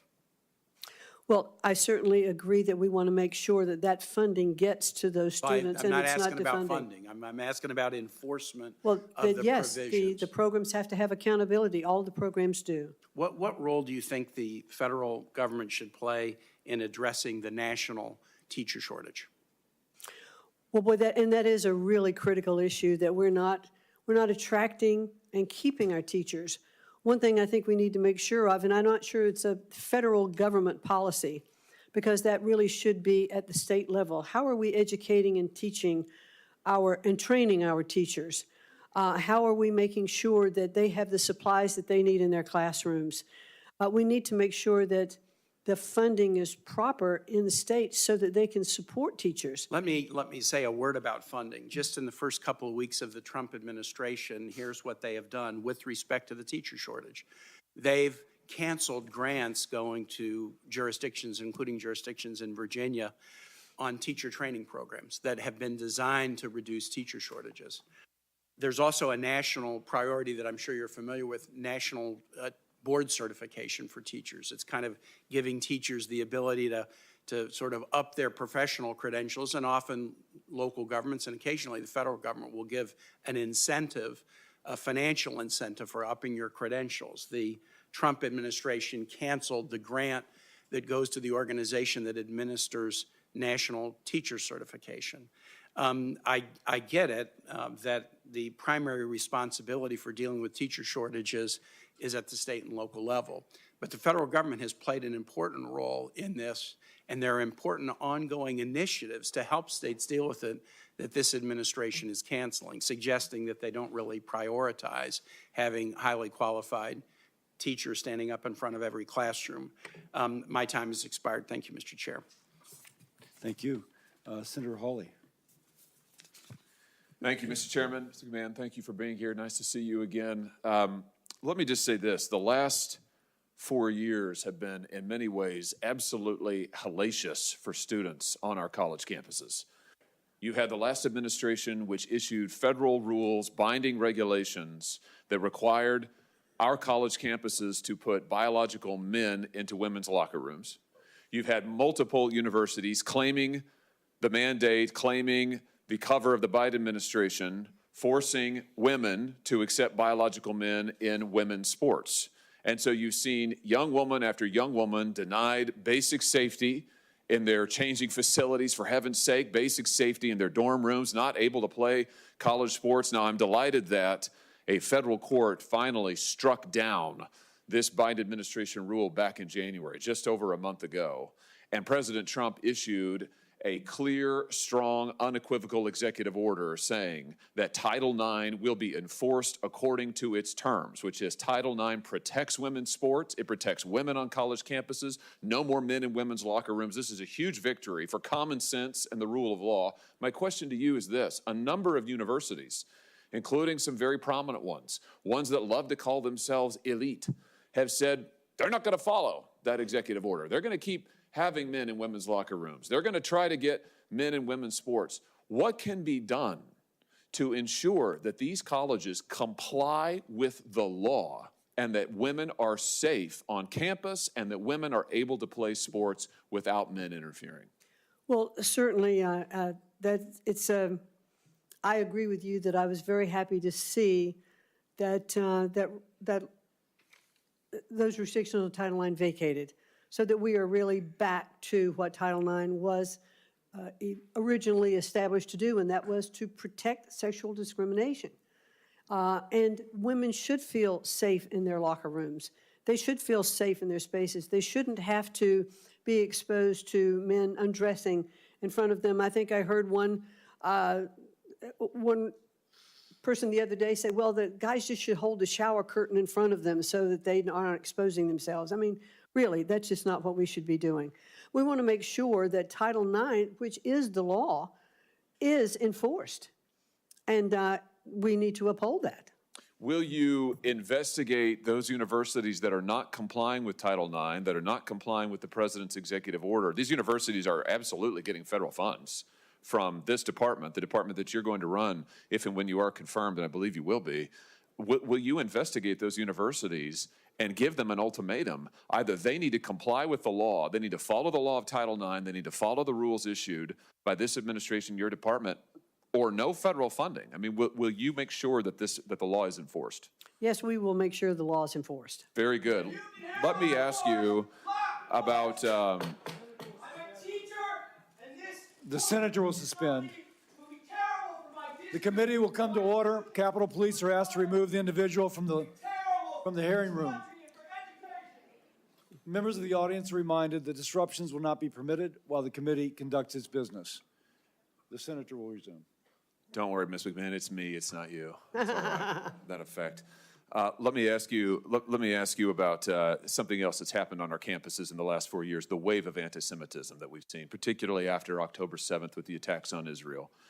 Shameful attacks on Jewish students, Jewish American students, Jewish students from overseas. We have seen the most unbelievable pro-terrorist propaganda. And again, these universities taking federal money, getting federal funds, not protecting Jewish students, permitting encampments, permitting violence in some instances, attacks on students on their campuses. The president has issued an executive order on January the 29th on measures to combat anti-Semitism, and he directed the Department of Education's Office of Civil Rights to open Title VI investigations into a number of universities, including Columbia, Berkeley, Northwestern. Will you enforce the law, Title VI to the hilt, and will you make sure that Jewish Americans are safe on our campuses, for heaven's sake, and these crazy students who are committing crimes, breaking windows, smashing into buildings, trapping Jewish students in libraries? Will you make sure that this stops on our college campuses that are getting all of this federal tax money?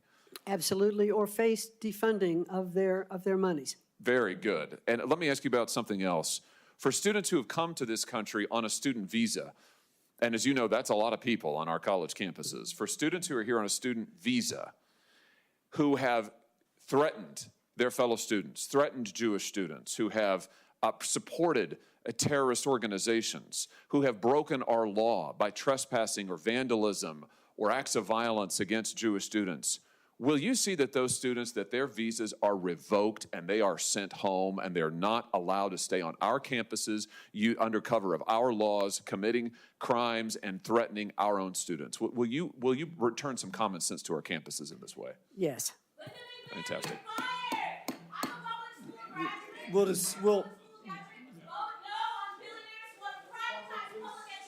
Capitol Police are asked to remove the individual from the hearing room.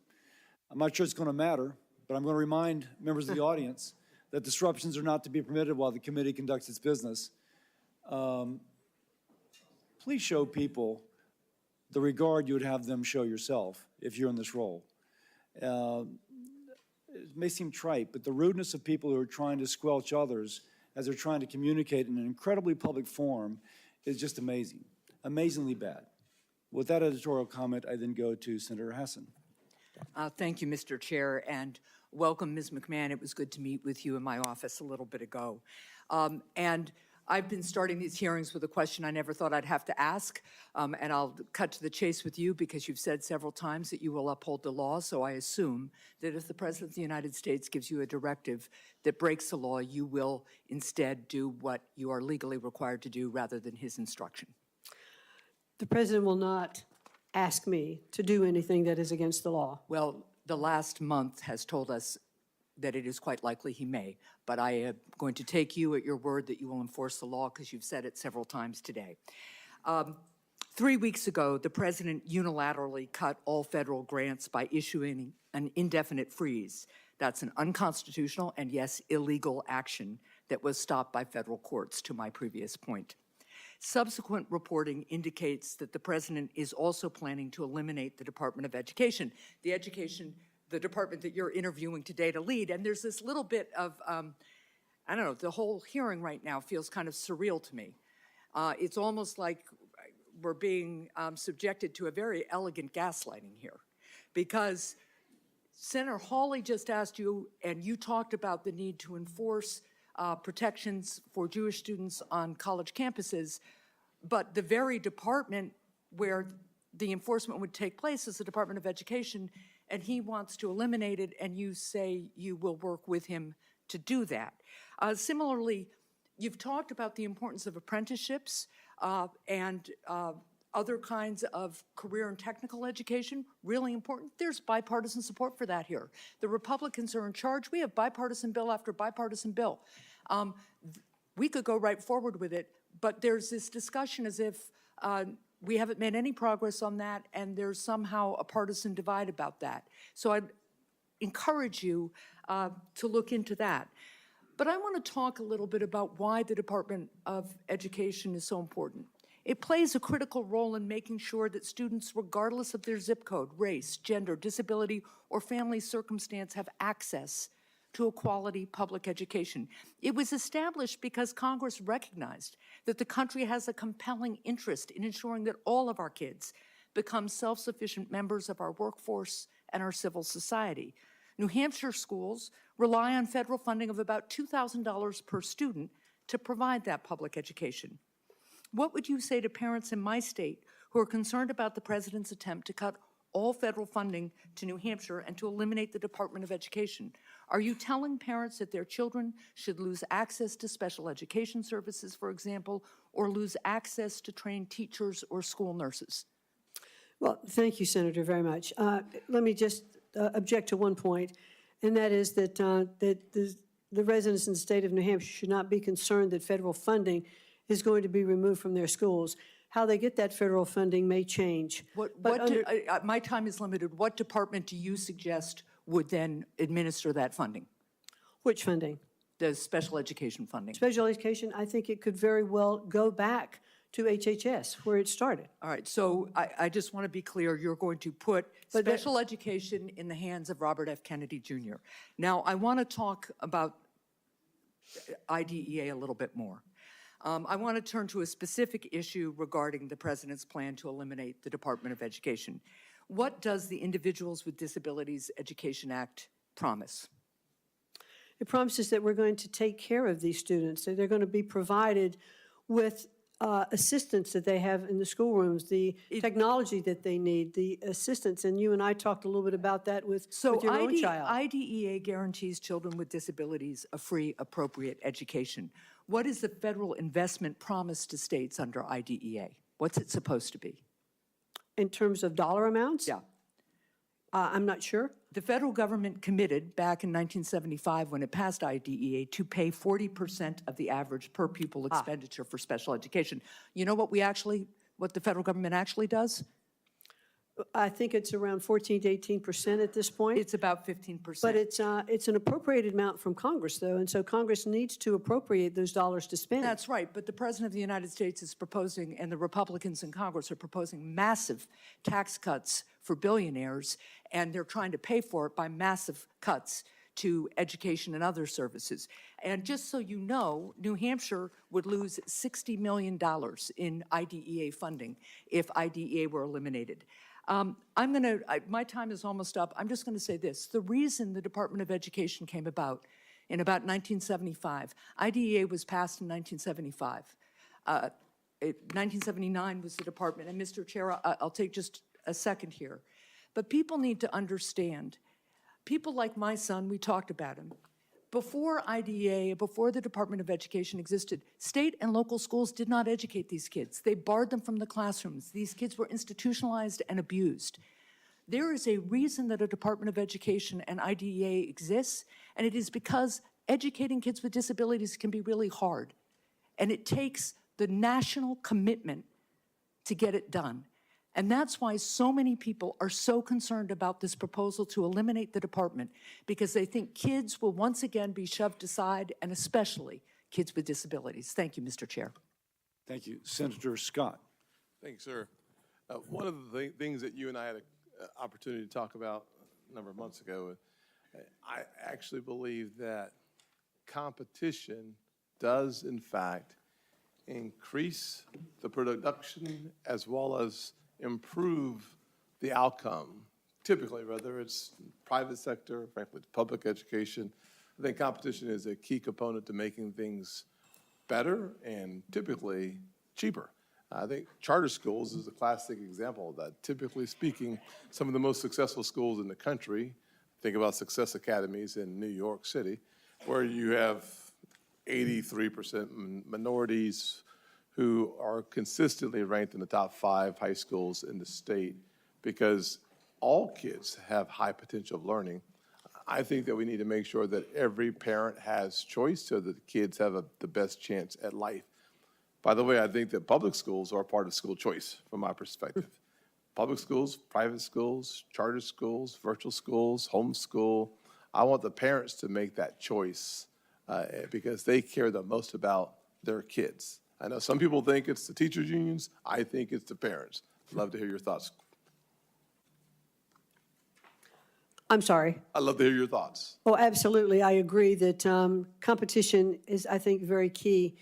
When I first started to take a look at education, I was reading the Sunday morning paper in Greenwich, Connecticut, and I saw that public schools in Greenwich, Connecticut were not meeting the levels of No Child Left Behind. And I couldn't understand that. One of the richest communities in the country, how could there be this kind of achievement gap between students, from lower income areas to upper income areas? And so I tried to meet with the superintendent to talk about that article. I couldn't meet with her. I eventually talked to the governor. And the governor said to me, if you're really interested, let me introduce you to some people. And she did. And I started talking to the folks who were developing charter schools in Connecticut, a woman named Daisha Toll, and I visited those schools, and I saw how much better those children were performing. They were rapidly coming up to grade level reading and doing math. They were teaching differently.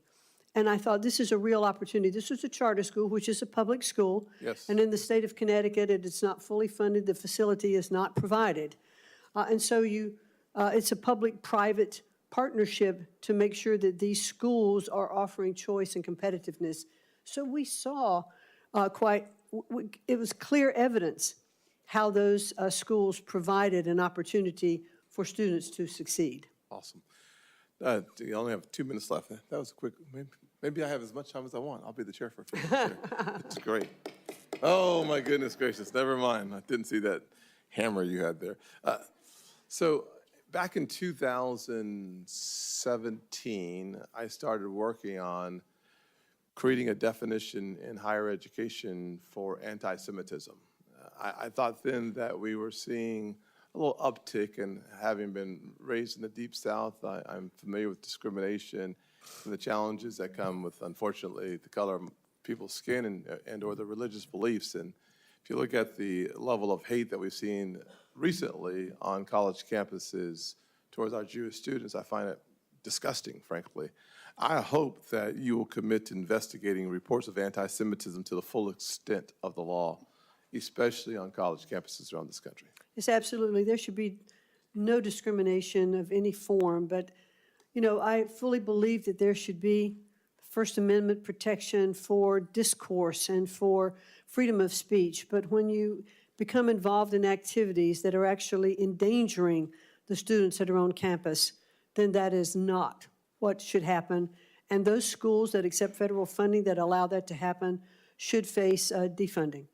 Thank you. And my last question, I know that many of us on my side of the aisle think that DEI is about power more than it is about anything else.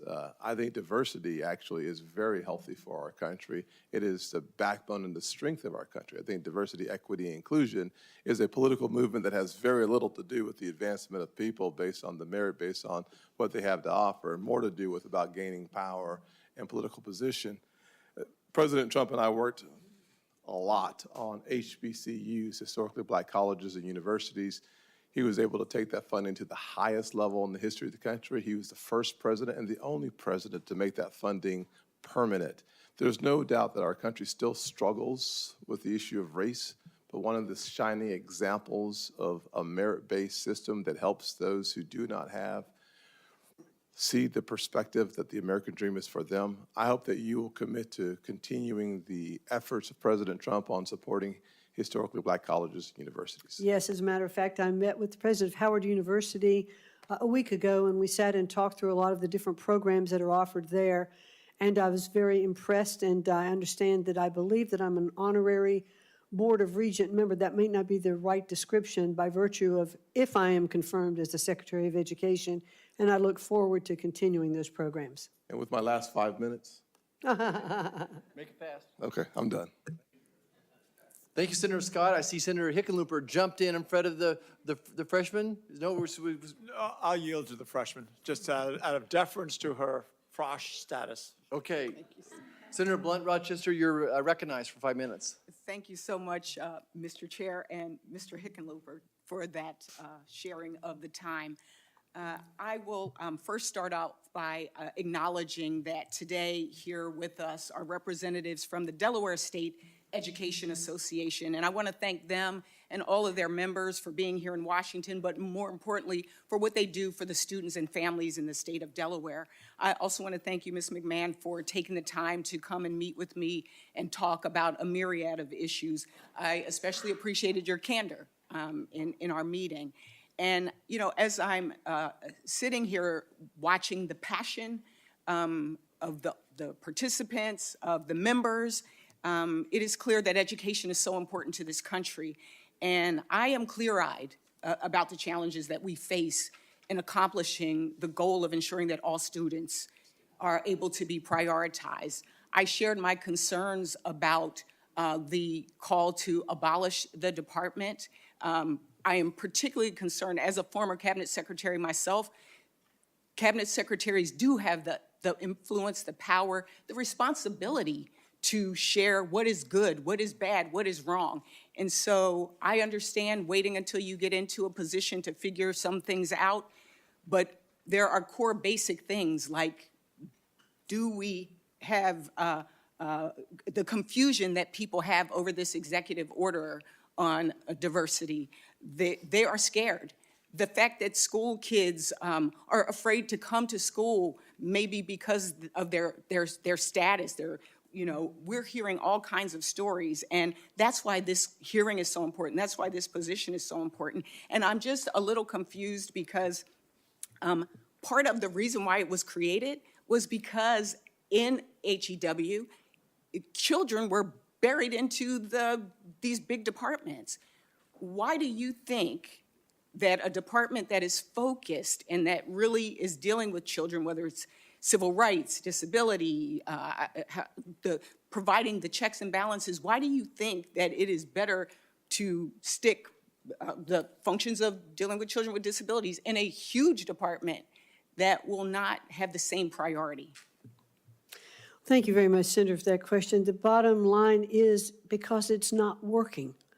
Department of Education was set up in 1980, and since that time we have spent almost $1 trillion, and we have watched our performance scores continue to go down. I do believe that it is a responsibility to make sure that our children do have equal access to excellent education. I think that that is best handled at the state level, closest to the states, working with state administrators, teachers, parents, who should have input into their curriculum. I have only 2 minutes, and I just want to follow up. Do you believe that any school benefiting from taxpayer dollars should be required to follow federal civil rights laws?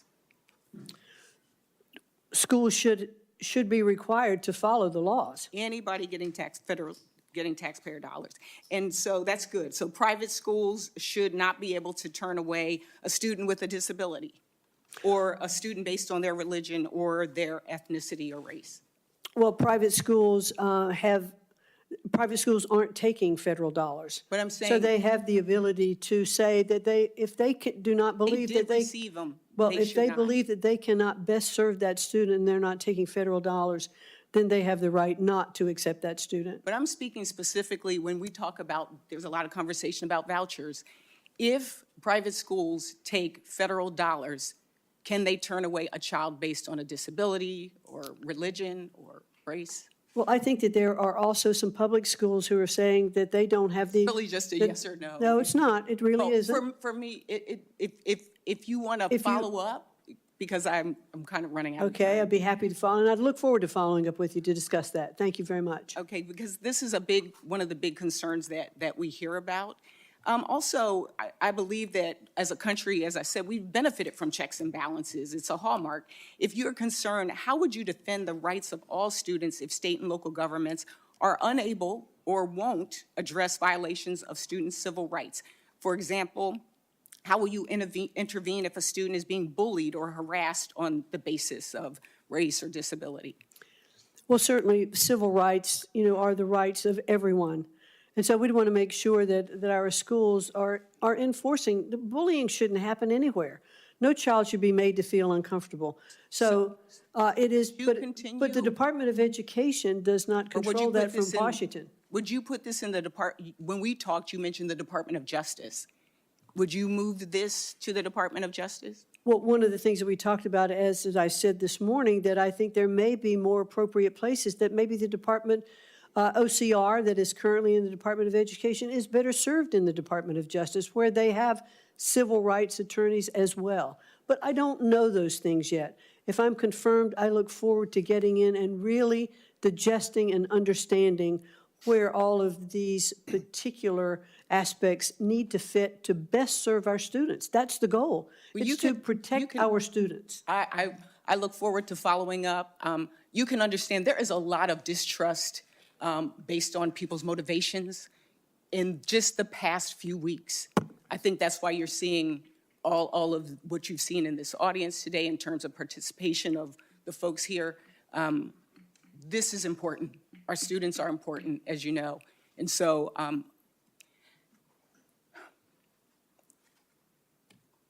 I really hope that this administration and that you will recognize that there are students, there are teachers, there are parents that need the support and the help.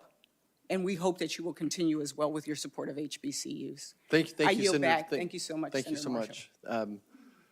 Good morning, Ms. McMahon. Good to see you. Thank you. Good to see you, too. You bet. Ms. McMahon, when I speak to youth, I typically talk about the three pillars of my life: faith, family, and education. And thanks to a strong faith, a loving family, and the public educators in my life, I was a first-generation college kid who got to live my American dream and become a physician and practice in rural medicine. So this education thing is so important to all of us on both sides of the dais. I raised 4 kids in public schools. And unfortunately, I've seen the deterioration of the education system. And again, we have the most incredible teachers and coaches back home, and I'm grateful for all of them. But I think we'd all agree we're going the wrong direction. Just really big picture, what would be your top priorities? How do we change this ship's direction? Well, certainly the president has given a very clear directive that he would like to look in totality at the Department of Education and believes that the bureaucracy of it should be closed, that we should return education to our states, that the best education is that closest to the kids, and that we should work with our local schools, with our superintendents, with our parents, to make sure that the education that our students are getting are the ones that is best for them. It's not one-size-fits-all education policy throughout the country. Governors have taken great strides in implementing school choice, making sure that schools have the funding that they need. And we've seen public education in those states actually improve. There have been studies to show that. And so I'm very hopeful that we will get back to the basics of education so that our children can read when they leave 3rd grade, and that 8th grade students can do math and reading proficiency. Today, only 1/3 of high school students graduating can read proficiently. That means 2/3 can't. We are failing our students, our Department of Education, and what we are doing today is not working, and we need to change it. Thank you. Ms. McMahon, should biological boys be allowed to compete against girls in sports? I do not believe that biological boys should be able to compete against girls in sports. And I think now that they certainly not only have the people spoken, because that was something that President Trump ran very hard on, but also the court has spoken. Ms. McMahon, I feel like there's that anti-Semitism has become endemic in our universities.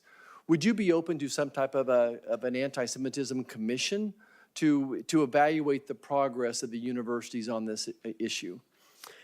Yes, I would, and I'd look forward to perhaps working with you or other members of the committee on such a commission. Okay. Let's talk about workforce Pell Grants for a second. I mean, we can't keep doing what we're doing. The average starting salary for graduates from our community colleges and technical colleges back home is higher than our four-year universities, and their debt is close to zero, if not zero as well. What would you speak to what do you feel about more flexibility of Pell Grants? Oh, I certainly would like to see workforce Pell Grants, and it goes through various stages of getting passed, but I definitely think that workforce Pell Grants are something that could stimulate our economy, provide opportunity for those who want to participate in skilled-based learning, to have the opportunity if we'd have short-term certificates of Pell Grants that would get those students into the workplace faster if they want to be electricians, HVAC developers. And apprenticeships as well? And apprenticeships and internships, all of that. Well. In fact, in the first Trump administration, I was part of, with SBA and working with the Department of Labor, of making sure that there were more apprenticeship programs across the country, because those are very, very vital to the growth of not only our economy, but our businesses in general. Thank you, Ms. McMahon. I appreciate your answers and look forward to supporting you. Again, education is so important to all of us. To live that American dream, we need a strong education system. I know you're committed to that as well. Thank you. Mr. Chairman, and I yield back. Senator Hickenlooper. Thank you, Mr. Chair. And thank you, Ms. McMahon, for your public service and for coming back and going through all this. Again, I thought when you were talking to Senator Blunt Rochester, your comment that bullying shouldn't happen anywhere is true, is absolutely true. It shouldn't happen in schools. It shouldn't happen in homes. It shouldn't happen in government.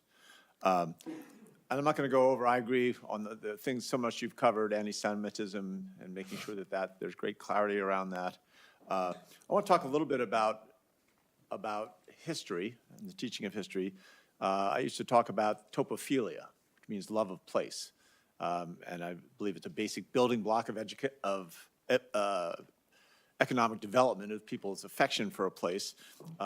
And that affection comes largely through the teaching of the history of that part of your state or your county, however that gets broken down. But I think teaching every part of our history is important. In Colorado, some of the worst parts of our history, Governor Ralph Carr, a Republican governor who's one of the few Western governors who, when we were putting large detention facilities together for Japanese Americans during at the beginning of World War II, he said not only we're not going to support that, but any Japanese Americans who want to come should come to live in Colorado and live freely. We had the Sand Creek Massacre, where Colorado volunteers slaughtered almost 200, mostly women and children. But I think you mentioned in your testimony that the importance of teaching true history. And I understand the emphasis on positive, but I want to make sure that we agree on the teaching of all of it, both positive and negatives, just because as an entrepreneur, you learn more from your mistakes than from what you do right. And I think making sure that we don't gloss over the troubling parts of our history that we're not letting that slip behind us. Well, clearly, I do agree that we should teach our history, the true history, the good, the bad, and the ugly, because we don't learn unless we recognize our mistakes. I will say that the Department of Education does not establish curriculum, but that is handled at the state level. But clearly, I am in favor of our history being taught exactly as it happened. Right. Well, I appreciate that. And it's funny that a lot of people don't, so it's good to get that on the record. We talked a little bit about apprenticeships and the importance of apprenticeships. I think the comment you made just that almost 2/3 of our kids, when they graduate from high school, cannot read proficiently is a disgrace that we should all not accept. And as I think as you recognize, it's not that we don't have good teachers. I think we have great teachers in every state. It's very powerful statistic that in almost every survey, parents think that the school systems are broken except theirs. They think their school is pretty good. And I think that's a reflection of the quality of teachers we have. But this notion that everybody should go to college, I think is prevalent and persistent. You know, that you've talked about the importance of alternative career pathways. When you were in the office, we discussed this.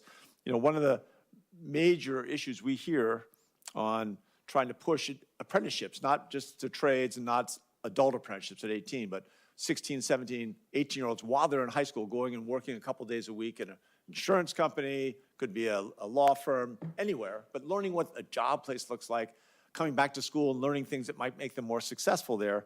One of the problems is that type of an apprenticeship, so many of the academic advisors are just focused on that 4-year college track. And that's what the parents are kind of expecting. They may not even realize what apprenticeships are around there. What can you do as Secretary of Education to share with high schools all across America that these other alternative pathways are available?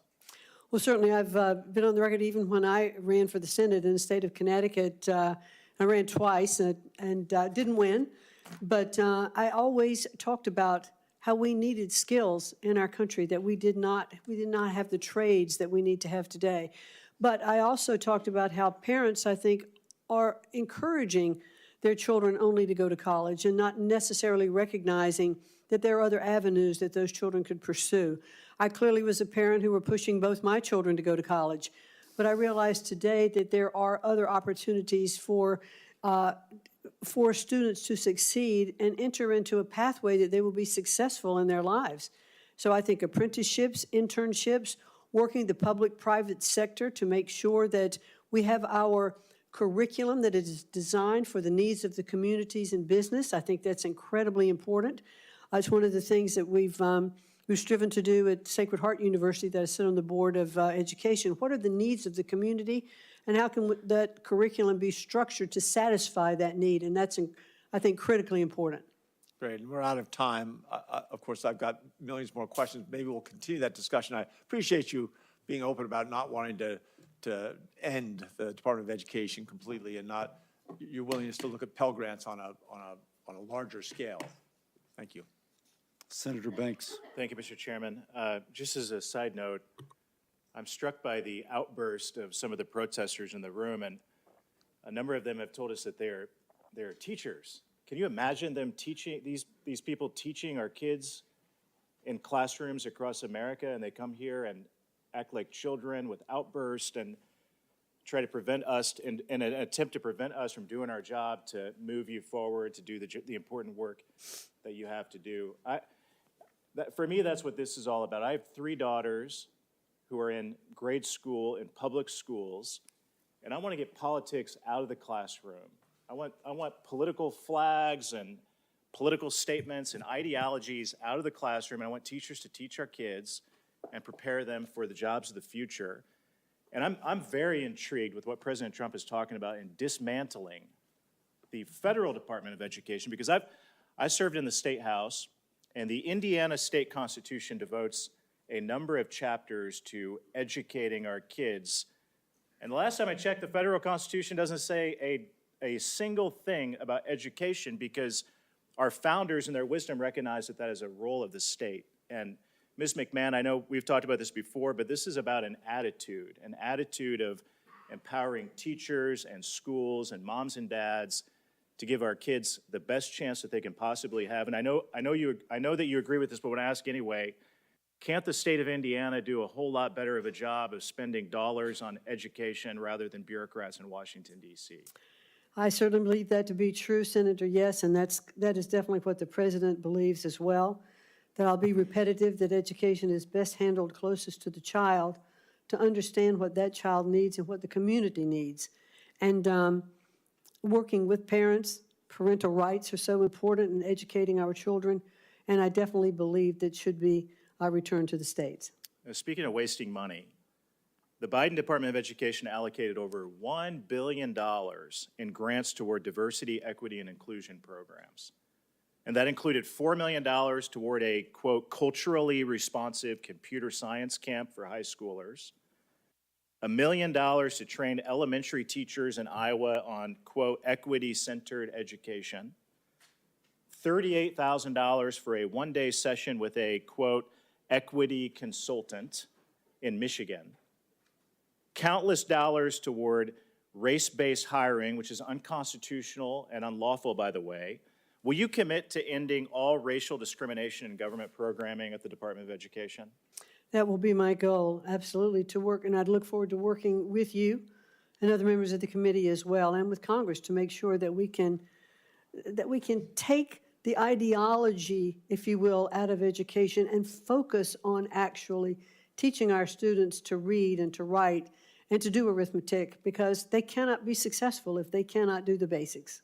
Some of my colleagues today have talked about the rise of anti-Semitism on college campuses, and I think one of the motivators of that is money that flows from adversarial foreign countries like China and other countries with an anti-American agenda that are donated to many of our colleges and universities in the United States of America. And it turns out that the Department of Education plays a key role in reporting and making those foreign donations transparent. While I want to ban them altogether, China should never be donating money to colleges and universities in Indiana or anywhere else in the country. Have you thought about what other steps that we can take to eliminate foreign influences, especially anti-American influences on our college campuses? Well, I think what we've seen is the lack of transparency of where the money comes from, how much, and what it's used for when it gets to colleges. And I think there absolutely has to be more transparency in tracking that money. And I hope that, I saw what President Trump did in his first term and the 4 years of tightening many of these donations and blocking them, making them transparent. And then I served on the Education Committee in the House for 8 years, so 4 years of President Trump, 4 years of President Biden. There was no attention paid to this under President Biden. Chinese Communist Party dollars flowing to colleges and universities that are no longer reported, made transparent. I know that will be a big priority of yours because we talked about it, and I want to do everything I can to help you block it, make it the public should know that adversaries of the United States of America are giving money to the universities that they're sending their kids to. So thank you very much for your leadership. You have my full support. I look forward to working with you. I yield back. Thank you. Senator Markey. Thank you. Yesterday, President Trump said he'd like the Department of Education to be closed immediately. He called the department a big con job. Education funding helps us work towards a country where every student can go to their school knowing that they will get the same education as the family that can afford private school. Public school is not a con job. It's equality for every student, regardless of income. It helps guarantee that every student, including the 26 million low-income students, the 10 million rural, 5 million English language learners, 7 million disabled students, and 1 million homeless can go to public school knowing they have the same opportunity as every other student. Trump's crusade to abolish the Department of Education and, quote, root out waste and fraud and corruption for cuts to public schools is an attack on every public school student, parent, teacher, paraprofessional, administrator, and school worker in this country. Waste, fraud, and corruption is code for cuts to public education for all of those students. So I have here the text of a bill I've been working on, the No Cuts to Public Schools Act. This bill would guarantee that federal funding to public schools could not be cut during the length of President Trump's administration. Ms. McMahon, can you commit today to not cutting funding for public schools in this country? Well, certainly what I'll commit to, sir, is that funding for schools is appropriated by Congress. And that funding should continue. Congress will continue to pass those laws. The Department of Education is not doing that. So will you support, will you oppose any cuts to public education? Yes or no? Well, the president is not, he is not saying that we should cut funding to public education. Yes, he is. He is Yes, he simply is. saying, well, I would disagree with you there. Elon Musk yesterday announced he would immediately cut $900 million from the Department of Education. And he stood right next to Trump and made that very clear. So the answer I'm looking for, by the way, is a yes. I will fight to make sure that public funding is not cut, because that announcement was just made, the $900 million cut, and we know that's just a down payment to gut the education of every public school student in America.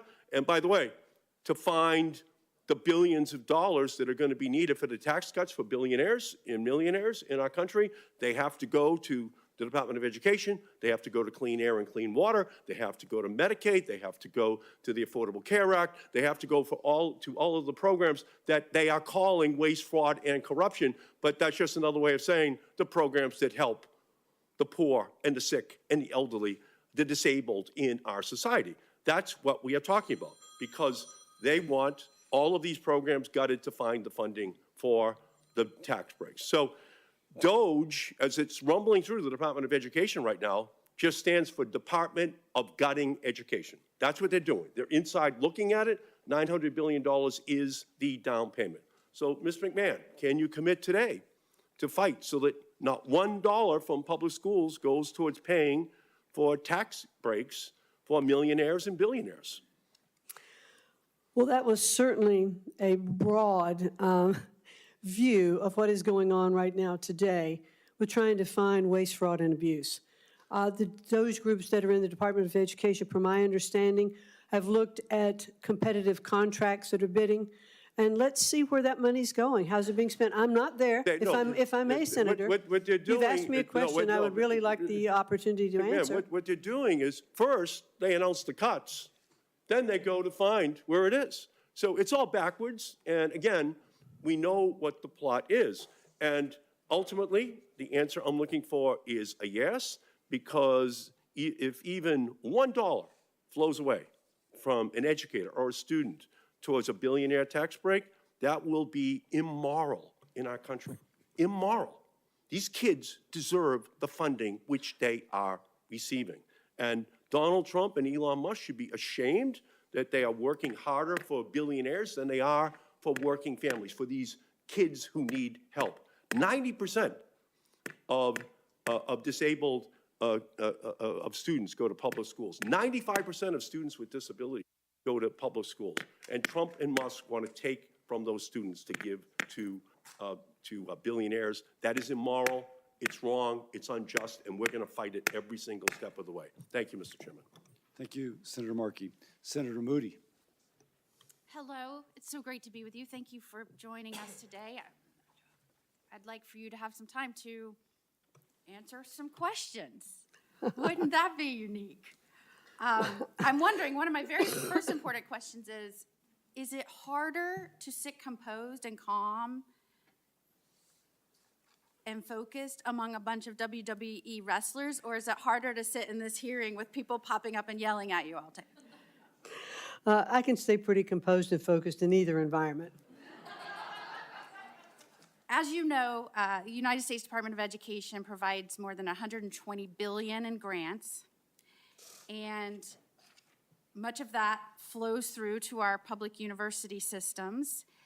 And the Higher Education Act makes a condition for higher education to receive a single dollar of that money, that higher education institution has to be accredited. Now, that's not by the Department of Education. That they have delegated that to a private entities of persons that aren't accountable to voters, aren't accountable to the president, and they decide who's accredited, which institution actually is eligible to get all that money. In Florida, we have had the experience that our post-secondary institutional accreditor, the Southern Association of Colleges and Schools Commission on Colleges, also known as SACS, has decided that it will threaten that accreditation, meaning threaten our federal funding, if we even suggest that maybe a former policy leader, lawmaker, conservative might go into leadership in a university, or one of my dear friends, Senator Scott, former Governor Scott, had suggested that he was going to go on campus and speak about hazing. Seems pretty expected. As a parent, I would want that. And our accreditation was threatened. Even in North Carolina, when they wanted to institute a policy focused on, or excuse me, a program focused on ideological diversity, their accreditation was threatened. As Attorney General of Florida, I sued. I think there's a constitutional problem with the Department of Education delegating that authority to a private organization who dictates whether someone can get federal funding and tries to insert their own preferences and policies down into the education policies of a state and force it on our educational institutions. So I wanted to talk to you a little bit about that today. I don't think it's just frustrated Florida. I think, yes, we were one of the first states to stand up and fight and go to court and try and stop that. But a lot of the themes that you're hearing, especially with some of the nominees, are we're trying to stop unelected bureaucrats or unelected people in these private organizations that have been either getting a lot of authority or a lot of federal money pushing policies into the states, and we don't think that's right. So I wanted to talk to you. Do you think that's right? No, I don't think that's right. And if you're confirmed, which I expect that you will be, and I hope that you are, I'm very impressed not only with your some of your educational participation in your own state, but your managerial experience. I think we need that right now. But will you commit to me that you will look into some of the regulations and guidance documents that relate to higher education institutions being able to change their accreditors? Yes, definitely, and I'd look forward to working with you on that. And there's been a lot of issues raised about these 5 to 7 accreditors that are the ones that are deciding these fates today, and I think that needs to have a broad overview and review. It may be that we have to look at the accreditation process, and as Congress, we might need to amend the Higher Education Act to make them more accountable. But I do believe, and we're still in litigation, I say we, I'm trying to change hats now as Senator Moody, but Florida is still in litigation about this issue because I do think it's a constitutional problem for an agency to delegate that kind of authority over to a private organization. And I think a lot of that delegation is really where you're seeing states getting frustrated, people getting frustrated, because in these agencies and in these private organizations, you're seeing an ideological agenda, a policy-driven agenda, and people that are willing to implement it, whether they have the authority or not. And I believe that is where you're seeing so much frustration and why you saw such an overwhelming expectation that this president change things. And I think you're going to help him do that. And I, for one, am looking forward to that. Thank you, Chairman. Thank you very much. Thank you, Senator Moody. Now it is Senator Kim's turn. Yeah, thank you, Chairman. Thank you for coming before us. I guess I just wanted to jump in. I've heard a couple times you mentioned that you believe that Congress would need to be involved if there is an effort to abolish the Department of Education. That's right? Correct. Do you know if President Trump shares that sentiment? I've heard President Trump recently, over the last couple of weeks, in conjunction with his fervor to shut down the bureaucracy of the Department of Education, he has also stated that he will work with Congress to make that happen. Do you know if Elon Musk, have you had any conversations with him about the Department of Education? I have or not. his team? Why I raise this is that, I just came from another hearing that was talking about foreign assistance, talking about USAID. USAID is another element of our federal government that was codified by Congress, and we see an effort there to dismantle it. Not fully abolish it, but dismantle it basically down to about 600 people. Gut everything, put it under the State Department. So I guess I wanted to just ask you, if something like that was proposed by the Trump administration for the Department of Education, does that have to come to Congress? Certainly, there are departments that I believe that are in the Department of Education by statute, and those have to be looked at. And Could they be moved? what elements of the Department of Education are those that are protected by statute? I believe IDEA is. I think Title I is. And I'd like to discuss that, look into it and discuss it more fully with you. But for those that are not codified by statute, you're saying those are ones that the executive branch can do as they please. Well, I think that I would like to look into that more. Why I kind of mentioned this as well is that, just in the first couple of weeks here, we had a lot of conversation about the surge of anti-Semitism, our strong support, and making sure we're protecting students from that type of harassment, from that type of intimidation.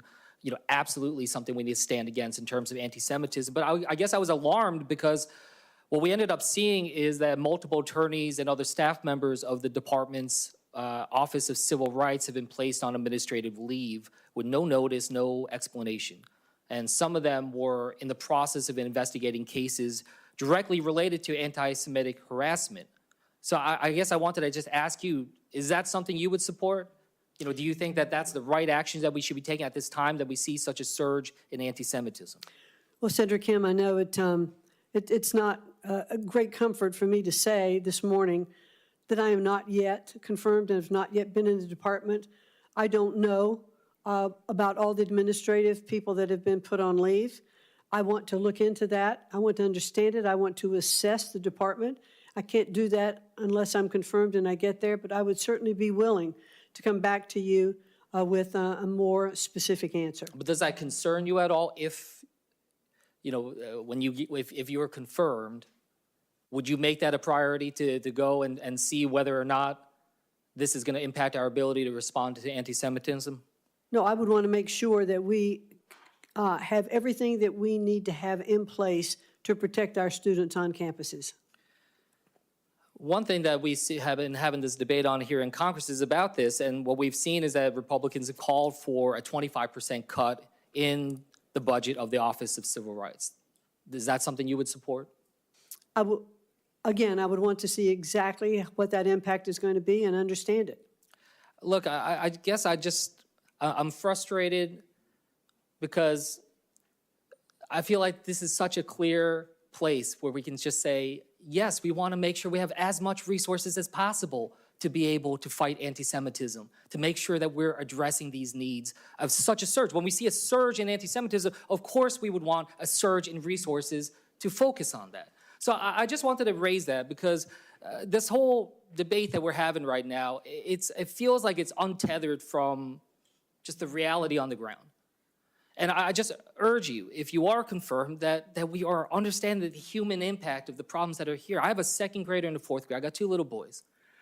And I just had their parent-teacher conference. And yes, we talked through the performance of my kids, the data that NAEP and others are used, the Institute for Education Sciences. Now we're seeing $900 million cuts to that coming out from Elon Musk and his team. But I just raised this is the reason why teachers are concerned right now is not about their own salaries and their own careers. When they talk to me, they talk about the kids. They talk about the kids. That's I find that to be so powerful when these teachers, they're saying, look, I'm not asking about my own career. I'm asking about the kids. So just as you proceed, just remember that. Parents are very scared right now. Now yield back. Thank you, Senator Kim. Senator also Brooks. Thank you so much, Mr. Chairman. I'd like to just begin my remarks.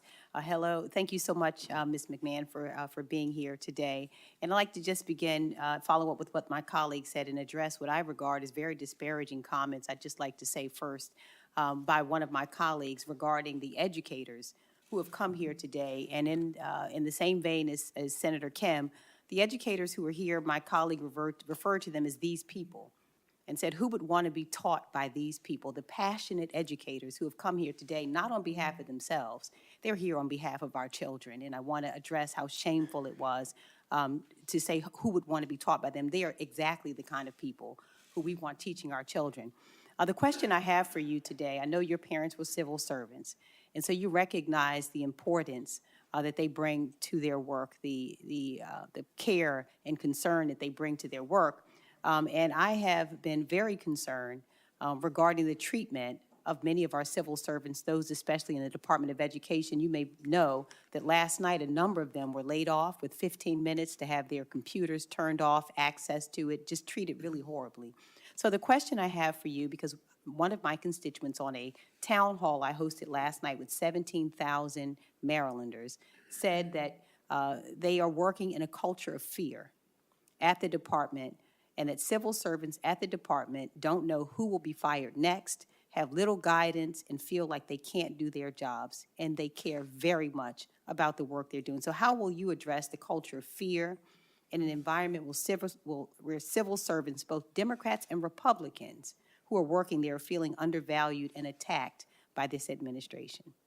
Well, thank you very much for that question, Senator. And it's always difficult to downsize. It's always difficult to restructure and reorganize in any department. I have faced that, in the business world, because you know that you do impact people's lives.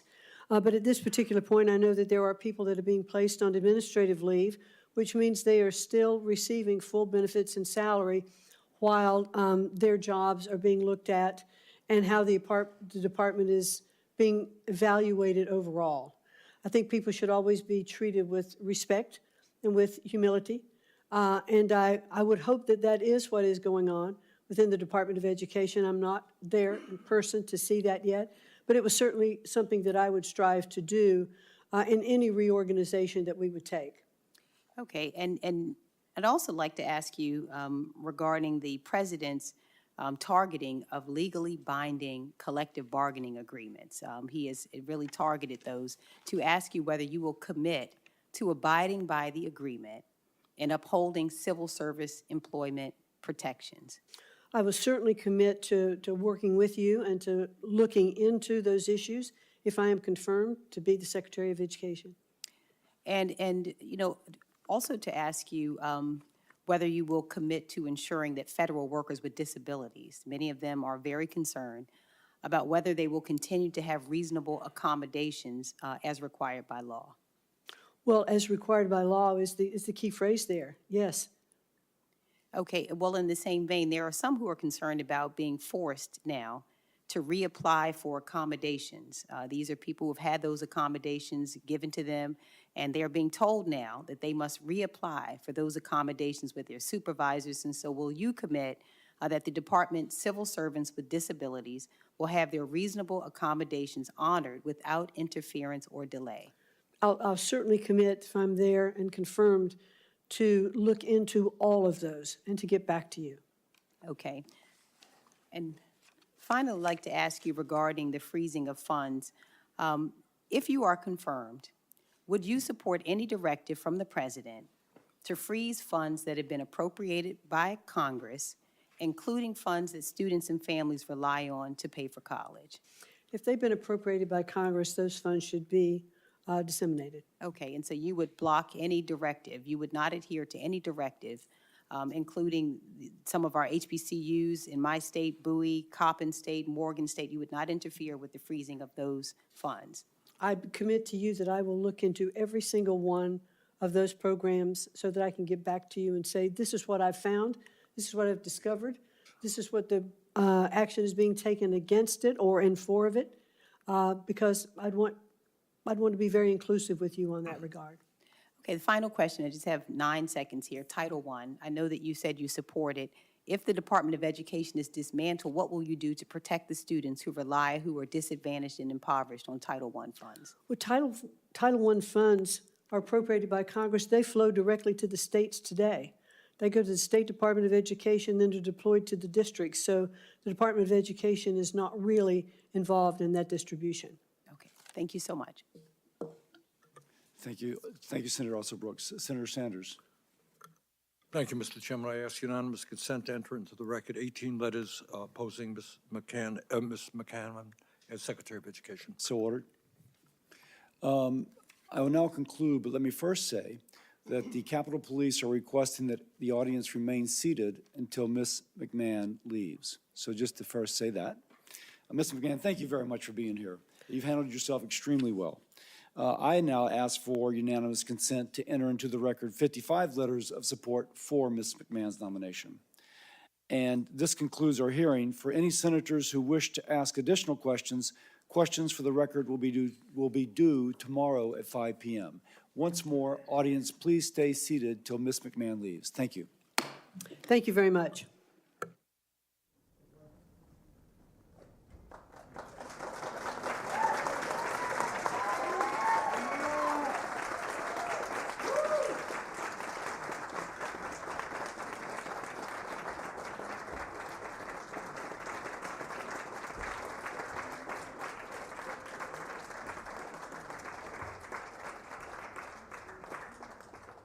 Maybe I should have said stay in place as opposed to stay seated, so, but I think it works.